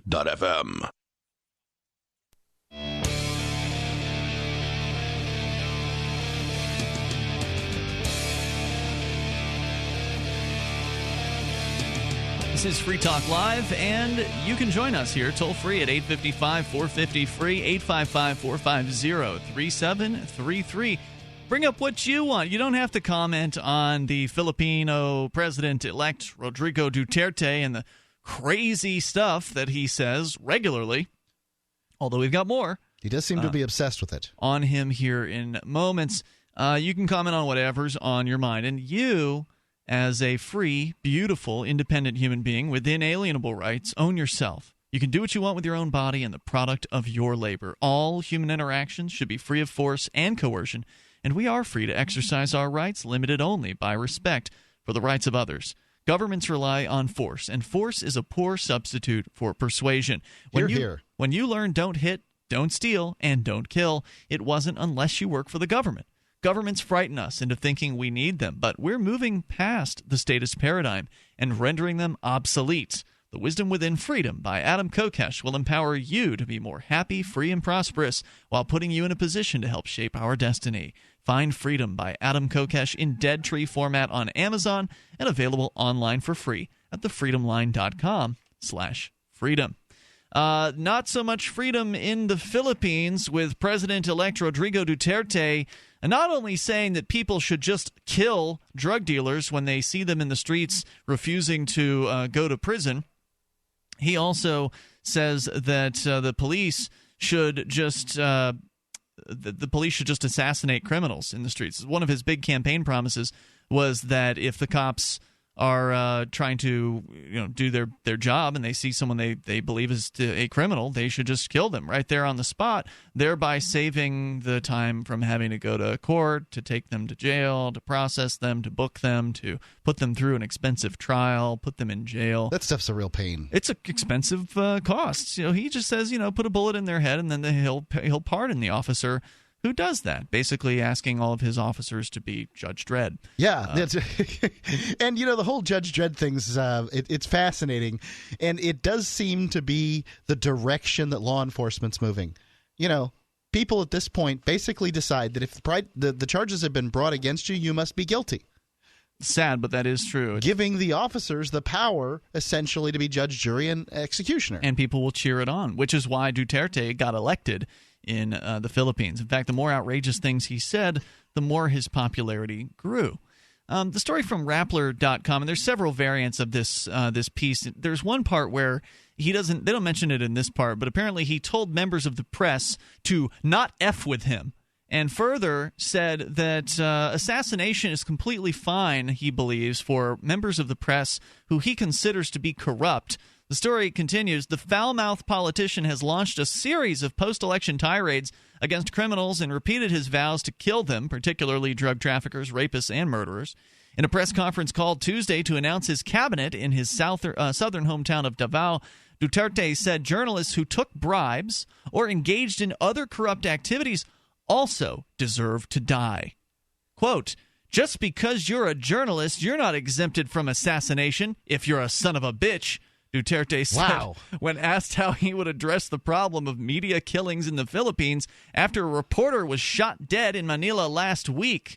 The Philippines is one of the most dangerous nations in the world for journalists, with 174 murdered since a chaotic and corruption-plagued democracy replaced the dictatorship of Ferdinand Marcos 3 decades ago. 174 journalists murdered in 30 years. Yeah.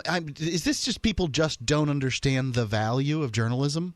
Look, I get that people color their stories with their beliefs, but if you don't attempt to protect the people that color the story in the way that you don't want to hear, then nobody's going to protect the people that color the story in the way you want to hear. Right. That's freedom of speech. There's no such thing as robot journalists. Actually, that's not true. There are robots writing stories for the AP.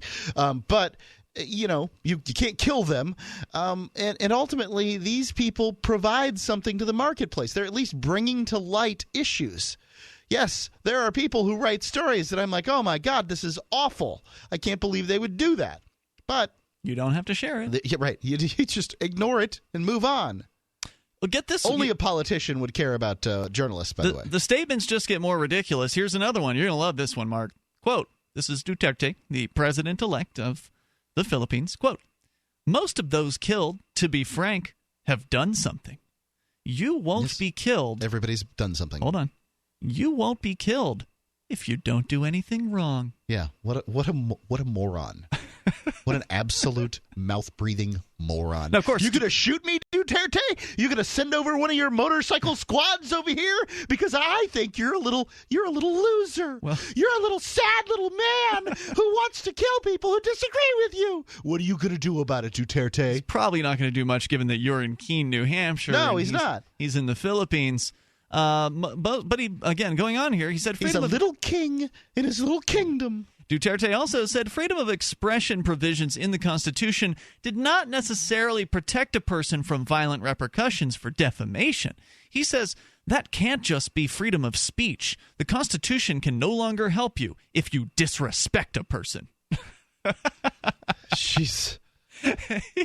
If you disrespect, and he's talking about himself. Yes, he is. Right? If you disrespect me, President-elect Duterte, we can't protect you. You could be assassinated because you're corrupt. Obviously, you're corrupt if you're against me. Yes. I mean, I am the paladin of virtue. I am the man the people have elected to cleanse this little country of evil.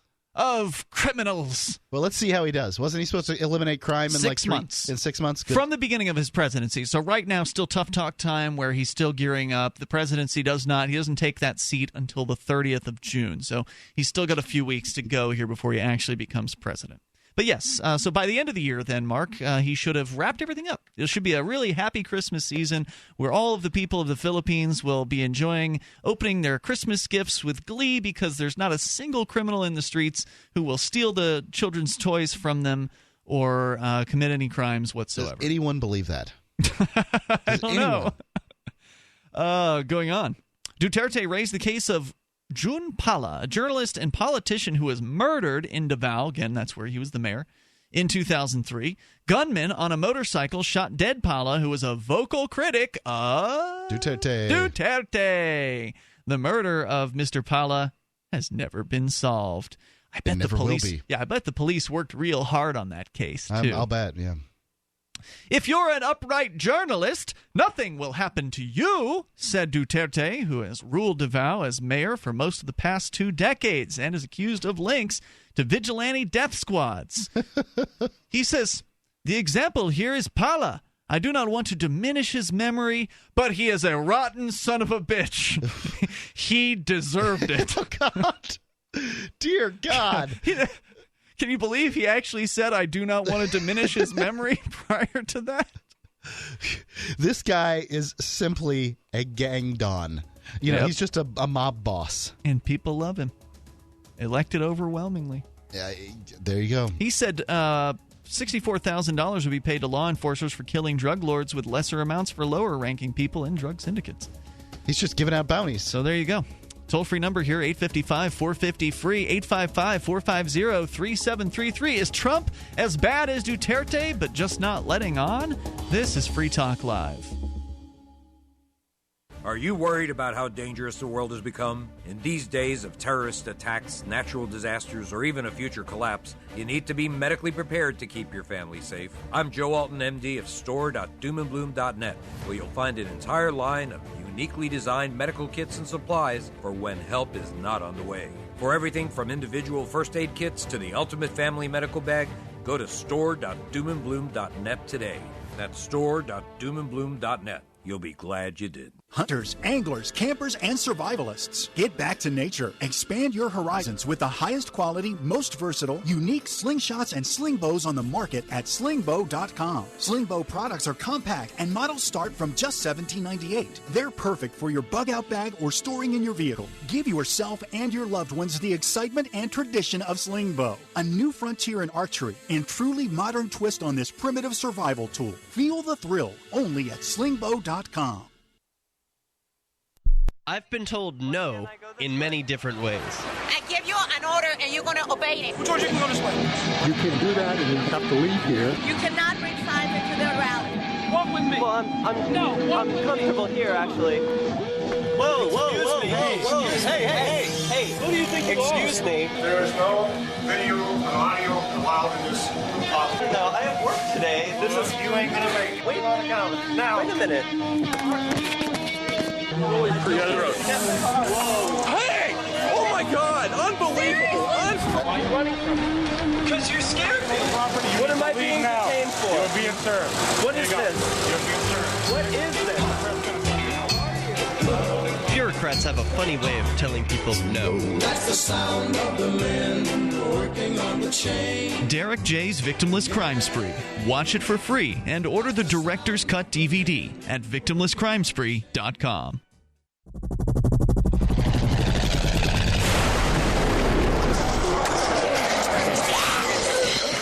In Survivor Max 2, School Bites, Max must scavenge through a wasteland swarming with the undead. Desperate to find the medicine he needs, he discovers a community of survivors at his former school. Has he finally found the safe haven he's been looking for, or will he discover that school bites? Look for Survivor Max on Facebook, read reviews on Amazon, and read Chapter 1 at survivormax.com. LRN.FM is proud to announce our official listening apps for Android and iOS devices. Now you can easily tune into our streams anywhere, anytime on your smartphone or tablet.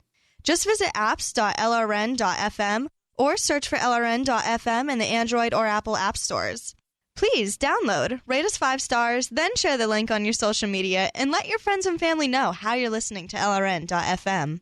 Download it now, free, at apps.lrn.fm. I'm Ian Freeman, host of Free Talk Live. We've been covering Uber for years on the radio with their ongoing legal cases across the globe defending your right to give people rides without asking government permission. I wanted to support Uber more directly, so I signed up to be a driver. It's fun to meet new people and help Uber push forward innovation. As of this recording, Uber is active in 67 countries, so there's a good chance they're available in your area. If you'd like to drive for Uber and make some money helping people get where they want to go, sign up at drive.freetalklive.com, and you'll get a $100 bonus after you complete a certain number of trips. With Uber, you can drive anytime you want. You set your schedule. To get started, you need a good driving record, 4-door vehicle, insurance, registration, and to pass a background check. It costs nothing to sign up, so visit drive.freetalklive.com. That's drive.freetalklive.com. And if you just want to try Uber as a rider, visit ride.freetalklive.com. Your first ride's free.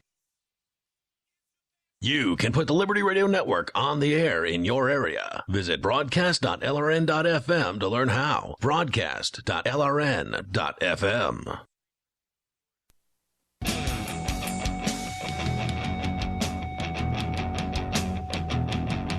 It's Free Talk Live, live Sunday edition of the program. You can join us toll free, 855-450-FREE. That's 855-450-3733. We've got Skype as well, so feel free to Skype into the show at Skype username LRN.FM. With you tonight, it's Ian. And Mark. The Jax wallet has hit the scene, and it is pretty great. It's super easy to use, holds Bitcoin and Ether. I guess I shouldn't say it holds it, because the wallets in the Bitcoin world don't actually hold the Bitcoin itself. The Bitcoin's out there in the cloud, but the wallet has the private key that allows you to access the Bitcoin. It allows you to control your own Bitcoin. Yeah, and now Ether as well, which is sort of the number 2 in the world of cryptocurrency. It's amazing how quickly it's moved up, and I suspect it's going to continue to go up. We'll certainly see. That's me saying I suspect. Jax allows you to do either one or both. It's up to you. And you can do it via your smartphone, or, and this is one of the things that really sets Jax apart, because there's a zillion smartphone wallets out there for Bitcoin. But Jax also is available for Mac, Windows, or Linux machines. So you can have access to the same Bitcoin via your desktop, your laptop, your smartphone, your tablet device. So pretty much whatever device you're using, you can have Jax and therefore access to your Bitcoin and Ether. Jax.io is where you go to get it. It's free, of course. JAXX.io. It is the official cryptocurrency wallet of Free Talk Live, and we think you'll agree that Jax is the best. Try it out. Of course, you can download it via the Apple or Google stores if you prefer, or just go straight to Jax.io, JAXX.io, and try it out. Our toll-free number here tonight is 855-450-FREE. So we were just talking about Duterte, the president-elect in the Philippines, who's just been a fascinating psychopath. I mean, there's a bunch of crazy people out there, and that are running various different governments around the world, and I'm sure we could get some ridiculous stories from any nation on earth, but for whatever reason, the Philippines guy has been coming across our news feed. So he's advocating for shooting journalists in the street if he disagrees with them. Pretty much, yeah. That's what he said. And is Trump as bad as this guy? Well, Trump has said some pretty outrageous things, but I would say the answer to that has to be no. But maybe Trump is just a little bit more shrewd. Maybe Trump is a lot more like Duterte than he's letting on. You're going to have to convince me rather than just this wild conjecture. Here's a story from Cato.org, the Cato Institute, about Trump's dangerous war on press freedom. So you got Duterte out there basically saying he's fine with assassinating journalists he considers to be corrupt. And then you got Donald Trump. Let's get into the story here. This week marks the 40th anniversary of the murder of Arizona Republic investigative reporter Don Bullis, whose body was ripped in two by a car bomb in June of 1976. Over the next 11 days, Bullis lingered in the hospital near death. Both legs and one arm were amputated in a desperate but unsuccessful attempt to save his life. Bullis had worked for years to expose the infiltration of Arizona politics by organized crime.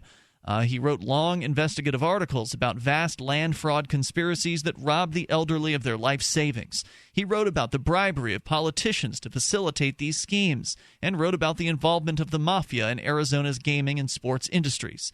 He worked tirelessly to expose public corruption and hold public officials accountable for their actions, which is what a good journalist should be doing. Indeed. In doing so, he was the eyes, ears, and voice of public accountability. Ballas investigated the type of people, con artists and mobsters, that Donald Trump has made a fortune partnering with for decades. Many news organizations, including the New York Times, Washington Post, ABC, and the Associated Press, have reported that Trump's construction projects during the 1980s involved a who's who of organized crime figures. A 1992 U.S. It was kind of hard in certain municipalities to construct things without being involved organized crime. With organized crime. Certainly to some in extent. Vegas. I mean, they're pretty entrenched out there. So you hear.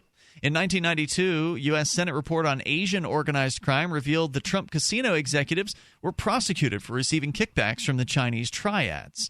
Within the past 10 years, Trump partnered with Felix H. Sater, a convicted felon with ties to the Russian mob. Sater had previously been convicted of racketeering for his part in a stock manipulation scheme. Sater, who had also served a prison sentence for stabbing a man in the face with a broken margarita glass, was issued a Trump Organization business card identifying him as a senior advisor to Trump. Sater worked with Trump on a condo project in Lower Manhattan that resulted in a civil fraud lawsuit. A criminal investigation was opened and was only closed after Trump agreed to settle the civil case. More recently, Trump has been embroiled in 3 class action fraud lawsuits over the operation of Trump University, which has been accused of selling worthless education programs for as much as $35,000. They are accused of that, but there were a lot of those things going on at the time. So the Trump University thing is, it seems to me like somebody approached him and said, "Hey, you want to be involved in these real estate courses are hot right now, and we'll put your name on it." Yeah, and you're Trump, and Trump means real estate. All we'll do, we'll put the course together, we'll get your name on it. Is it above board? Right? I think that when people buy Trump University, they want real stuff designed by Donald Trump, whom they assume is good at this sort of thing. So I'll call it shady. But, is it a scam? Well, really not much more than the rest of these were. One of the people who investigated it said, "I believe that Trump University was a fraudulent scheme and that it preyed upon the elderly and uneducated to separate them from their money," said Ron Schnackenberg, a former sales manager for the defunct school. He said this in a sworn statement. He was a sales manager for the defunct school. Yeah. If Don Ballas were alive today, there'd be no doubt he'd be investigating Donald Trump, and there would be no doubt that Donald Trump would be attacking Ballas like he has attacked the rest of the press. Trump told journalists at a press conference recently, quote, "I like scrutiny," and then repeatedly maligned journalists as dishonest, sleazy, disgusting, and not good people who, quote, "make me look very bad," unquote. Trump's outrageous attacks are only the latest assault in a war on press freedom that he has waged throughout his campaign, and which he told a journalist at the press conference he intends to carry on into the White House. At his rallies, Trump has frequently belittled journalists, whom he keeps restricted to a small fenced pen. He's called reporters liars, lowlifes, and dishonest scum, as he singles them out for ridicule before the jeering crowd. Is he as bad as Duterte? At least not verbally, but he doesn't seem to be friendly towards freedom of the press. Going on, Trump told journalists at one rally, quote, "We're going to open up libel laws, and we're going to have people sue you like you've never got sued before," he said. He does like to sue folks. Promising to punish the publication of, quote, "purposely negative stories." Donald Trump misunderstands, says Thomas Burr, the National Press Club president, or more likely simply opposes the role that a free press plays in a democratic society. Reporters are supposed to hold public figures accountable. Yes, that is the job of the press. The press is supposed to go out and find out information about these people and publish it. Now, I got it. Sometimes bad information comes out. Clearly we have reported stories here that were They weren't true. We got caught like the rest of America got caught. We basically comment on popular stories. So if a popular story that's not true gets out, then, right. We didn't originate the story. We were just fooled like a lot of other people. Right. If we originate stuff, it's usually activism that we've been, had going on right here. And we've heard what we've heard. We've seen what we've seen. Any American political candidate who attacks the press for doing their job is campaigning in the wrong country. In the United States, under our Constitution, a free press is a check on politicians of all parties. It's the National Press Club president there. If we're to demand that other countries respect the tradition of a free press, we must also practice that here at home. Well, that'd be nice, but the United States is like number 40 of the freest presses in the world, so it's ways down the list. Don't expect any such demands from Trump if he's elected president. He's defended Russian President Vladimir Putin against accusations of involvement in state-sanctioned violence against journalists. Putin pushed legislation through Russia's Federal Assembly that strengthened criminal defamation laws and imposed greater censorship on online publishing.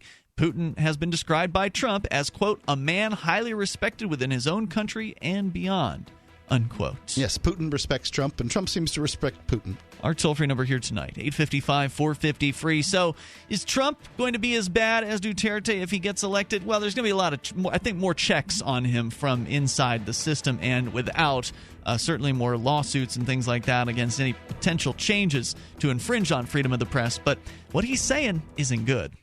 Are you searching for your soulmate? Someone you can trust, who will never betray you? Or cooperate with the NSA?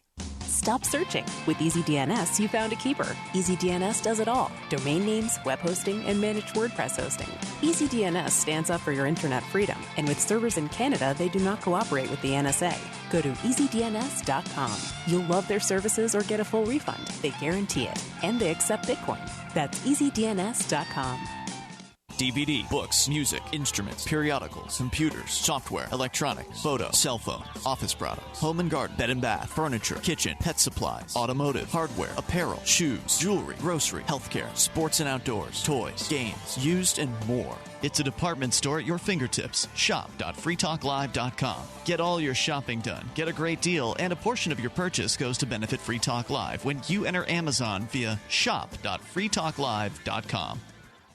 Is negative content or comments on the web affecting your personal or professional reputation? Unfavorable comments, embarrassing pictures, videos, legal documents, and negative articles can ruin your personal life, your career, or your business. It happens a lot, and it's just not fair. But what can you do? ReputationDefender.com can help protect your good name. Get a free consultation now. Call 800-831-0771. That's 800-831-0771. Call right now for a free expert reputation analysis. It's easy to squash the unfair attacks with our patented system, and the analysis is absolutely free. Make the best things about you jump out in searches. Protect your personal and professional reputation, your business, and your income. Get your free reputation analysis from ReputationDefender.com right now. Call 800-831-0771. 800-831-0771. That's 800-831-0771. Or visit ReputationDefender.com today.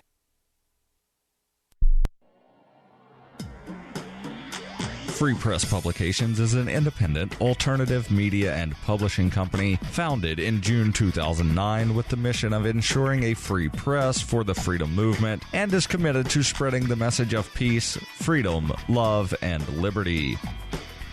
FPP also gives new authors an avenue for publishing freedom-oriented material. FPP brings you daily news and commentary on the website, fpp.cc, as well as a daily 5-minute newscast, FPP Radio News, and weekly news, views, and commentary in the FPP Freedom Minute and Peace, Love, Liberty Radio at fppradio.com, and the monthly newspaper, FPP News, at news.fpp.cc. Find FPP online at fpp.cc.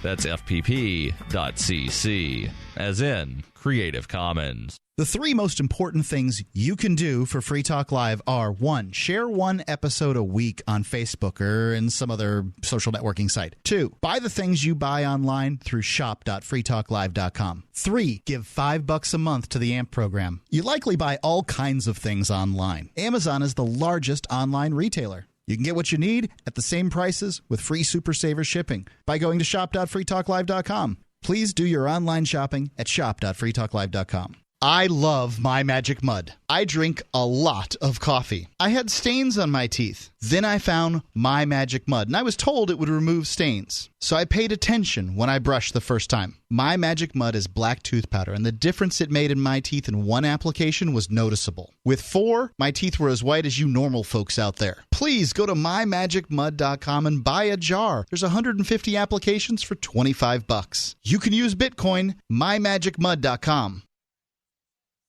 You can connect with the Liberty Radio Network via our Facebook page at facebook.lrn.fm. That's facebook.lrn.fm.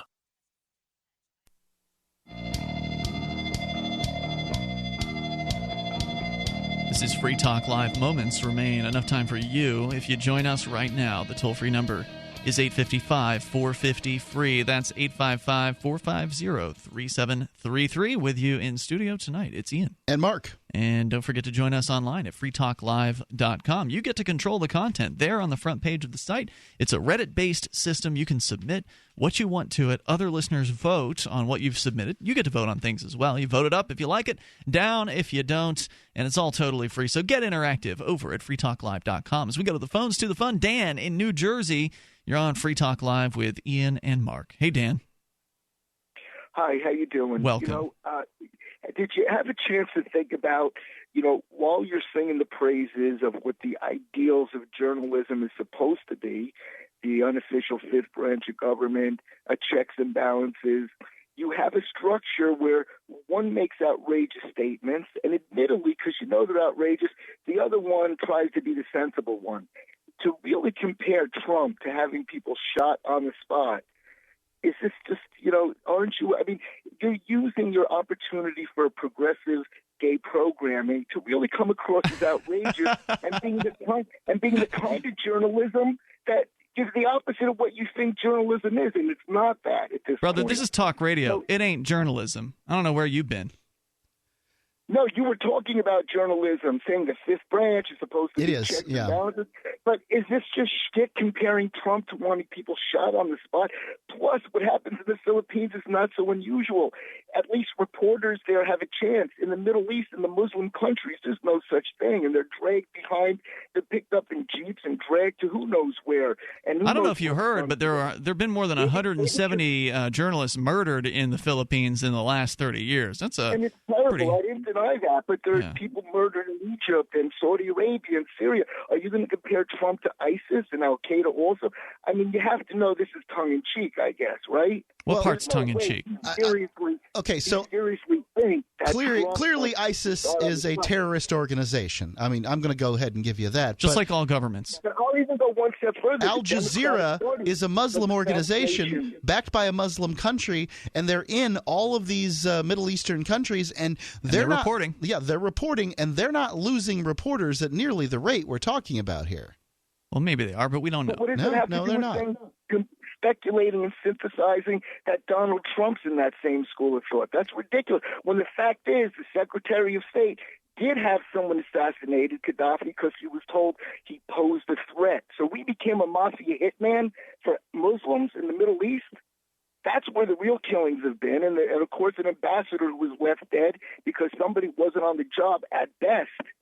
Well, I mean, how do you want to play this? This is propaganda, but yet you're talking. My main point is it's propaganda, but the main thing is you're trying to act as though the righteousness of a reporter to go out there and dig up the who, what, when, where, why of a story. Those days are long over with. They're gone. Well, no, bloggers are doing half the work of reporters these days, and they're going to have to because there's bloggers are no more credible. Who's credible then? If journalists aren't credible and bloggers aren't credible, who's credible? Trump? I remember the day I worked in a newspaper. You wrote a story with bias to any degree. You were sent back to work on it again. Now, bloggers, it's whatever you think is outrageous. It could be everyone from a Ku Klux Klansman to a communist. Who knows what? Bloggers are they're not living up to any ideals of how to report a story. In fact, I don't think anybody is.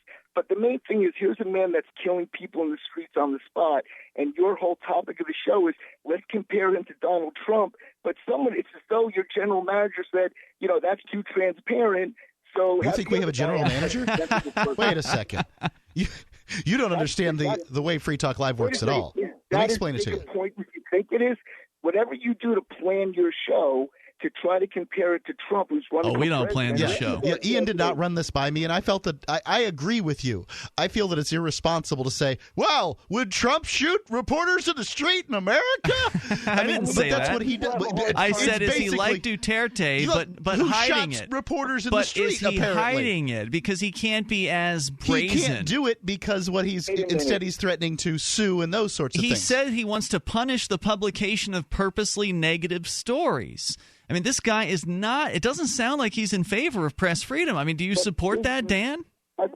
Wait, if somebody – slander is something that can be brought to court. If the press is resorting to what can be legally considered slander, it ceases to be the press and loses its responsibility. You don't have the same level of protection from slander as a public personality.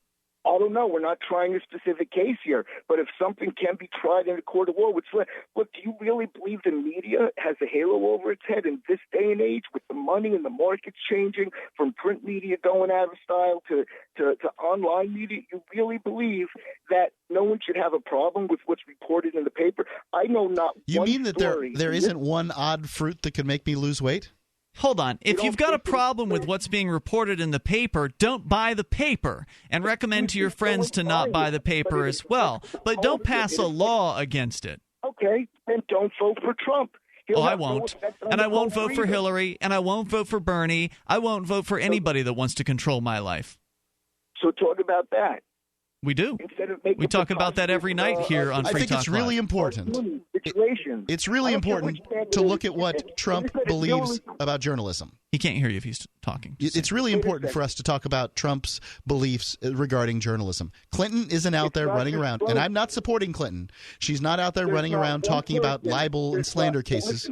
Go ahead. There's not one person who was ever involved in a story written in the paper that agrees that the reporter grabbed it and got it, that's how it went down.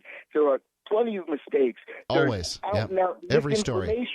Yep. There is bias to the nth degree. And if someone's calling the media on it, whether it's Trump or Obama or anybody saying straighten your act out if you're going to be the press, why are you supporting the ridiculous notions of what they publish with everybody? I support free speech. I'm not supporting. Look, hold on. Every story that's ever been published about me has been wrong. There's been something in it that is factually inaccurate. But that's just kind of the nature of somebody, you know. And if you were putting up money to run for the job, to be auditioned or interviewed for a job, and people were slandering you, you think that should be legal? You don't believe there's any bias in the media against Trump? I didn't say that. There's bias all over the media, but media should be free to be biased. Dan, people should be free to say what they want. And by the way, public personalities don't have the same level of legal protections. Wait a minute. Media should be free to be biased? No, it should not be free to be biased. This is what reveals you as someone who does not support freedom of speech. Or else what, Dan? Or else what? What's the punishment going to be for a biased media? What did you ever write for? What newspaper did you work for? None. I'm asking you a question, Dan. What should be the punishment? You just said media shouldn't be biased. What should be the punishment? The reason we stopped reporting the who, what, when, where, and why is because of people like you that can't discern the facts without bias. What do people like you, Dan, want to do to media that is seen as biased?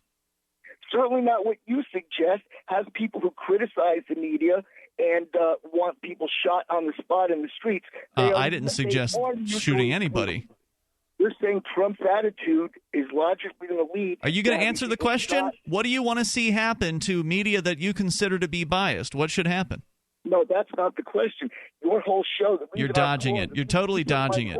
You're like a slimy politician, Dan. You're just like. Trump is not going to have people shot on spot in the street. No, he'll use the law. He'll use the court system. To have two different situations. Dan. Does it concern you that Dan? I'm going to put him on hold. Does it concern you that Reporters Without Borders ranks the United States in something like between 40 and 50 in press freedom? I got him back. That's what I had to say. Thank you. Okay, he wasn't even listening. He didn't listen to you. Okay, he was probably just talking the whole time. What I hear from Trump is not going to be an increase in press freedom in the United States. I agree with Dan that it's irresponsible for you to, talk about a story about Duterte and then Duterte. Yeah, whatever. I don't care. No, I don't care what this little Pygmalion king of, I'm going to shoot reporters and give everybody money. There's for 100 million people in the Philippines, man. That's a big place. They should rise up with pitchforks and torches and stab this man and put him on a skewer and set him on fire. Okay? Not my fault. Not but my the people problem. love this kind of tough talk, just like Dan. Dan admitted there that something should he said that, the press that is biased should have some sort of punishment for that, but he wouldn't talk about what it should be. Now, I'm not saying that Duterte is going to be, or that Trump is going to be as bad as Duterte. I said there are checks on Trump, more of them here in the United States, legally and from the media, that he's not going to be able to get away with saying the things that Duterte says. But it sure doesn't sound like Trump values freedom of the press. It does not sound like he values freedom of the press. And that means there could be some kind of crackdown. I don't believe for a second that Clinton does either. She stonewalls the press at every opportunity. This wasn't an either-or, Trump or Clinton but that's how thing. people see it at this time. That's their the problem. President. Agreed. All right, so we'll continue tomorrow night online between now and then. I'm sure we can find some garbage about Clinton being anti-press, too. We just didn't happen to come across that tonight. So if you want to share that with us, please feel free tomorrow night. We'll see you online in the meantime at freetalklive.com. On Free Talk Live, we're bringing people to the ideas of liberty every day. From wrestling superstars like Glenn Jacobs. You guys really are having an impact, I believe. Like I said, a lot of where I am now is due to listening to Free Talk Live. You changed my mind on some very important issues years ago. To random people tuning in on the radio. I was kind of stuck in the left-right paradigm. I heard your show by chance on a Saturday night. From there, I went on, joined the Free State Project, and become an amplifier. So, that's really the reason why I amp is because I know that if it wasn't for you guys being on as many stations as you are, I never would have found the ideas of liberty. Your amp will directly change more lives by getting Free Talk Live in front of people looking for talk radio online and on the air. When you amp Free Talk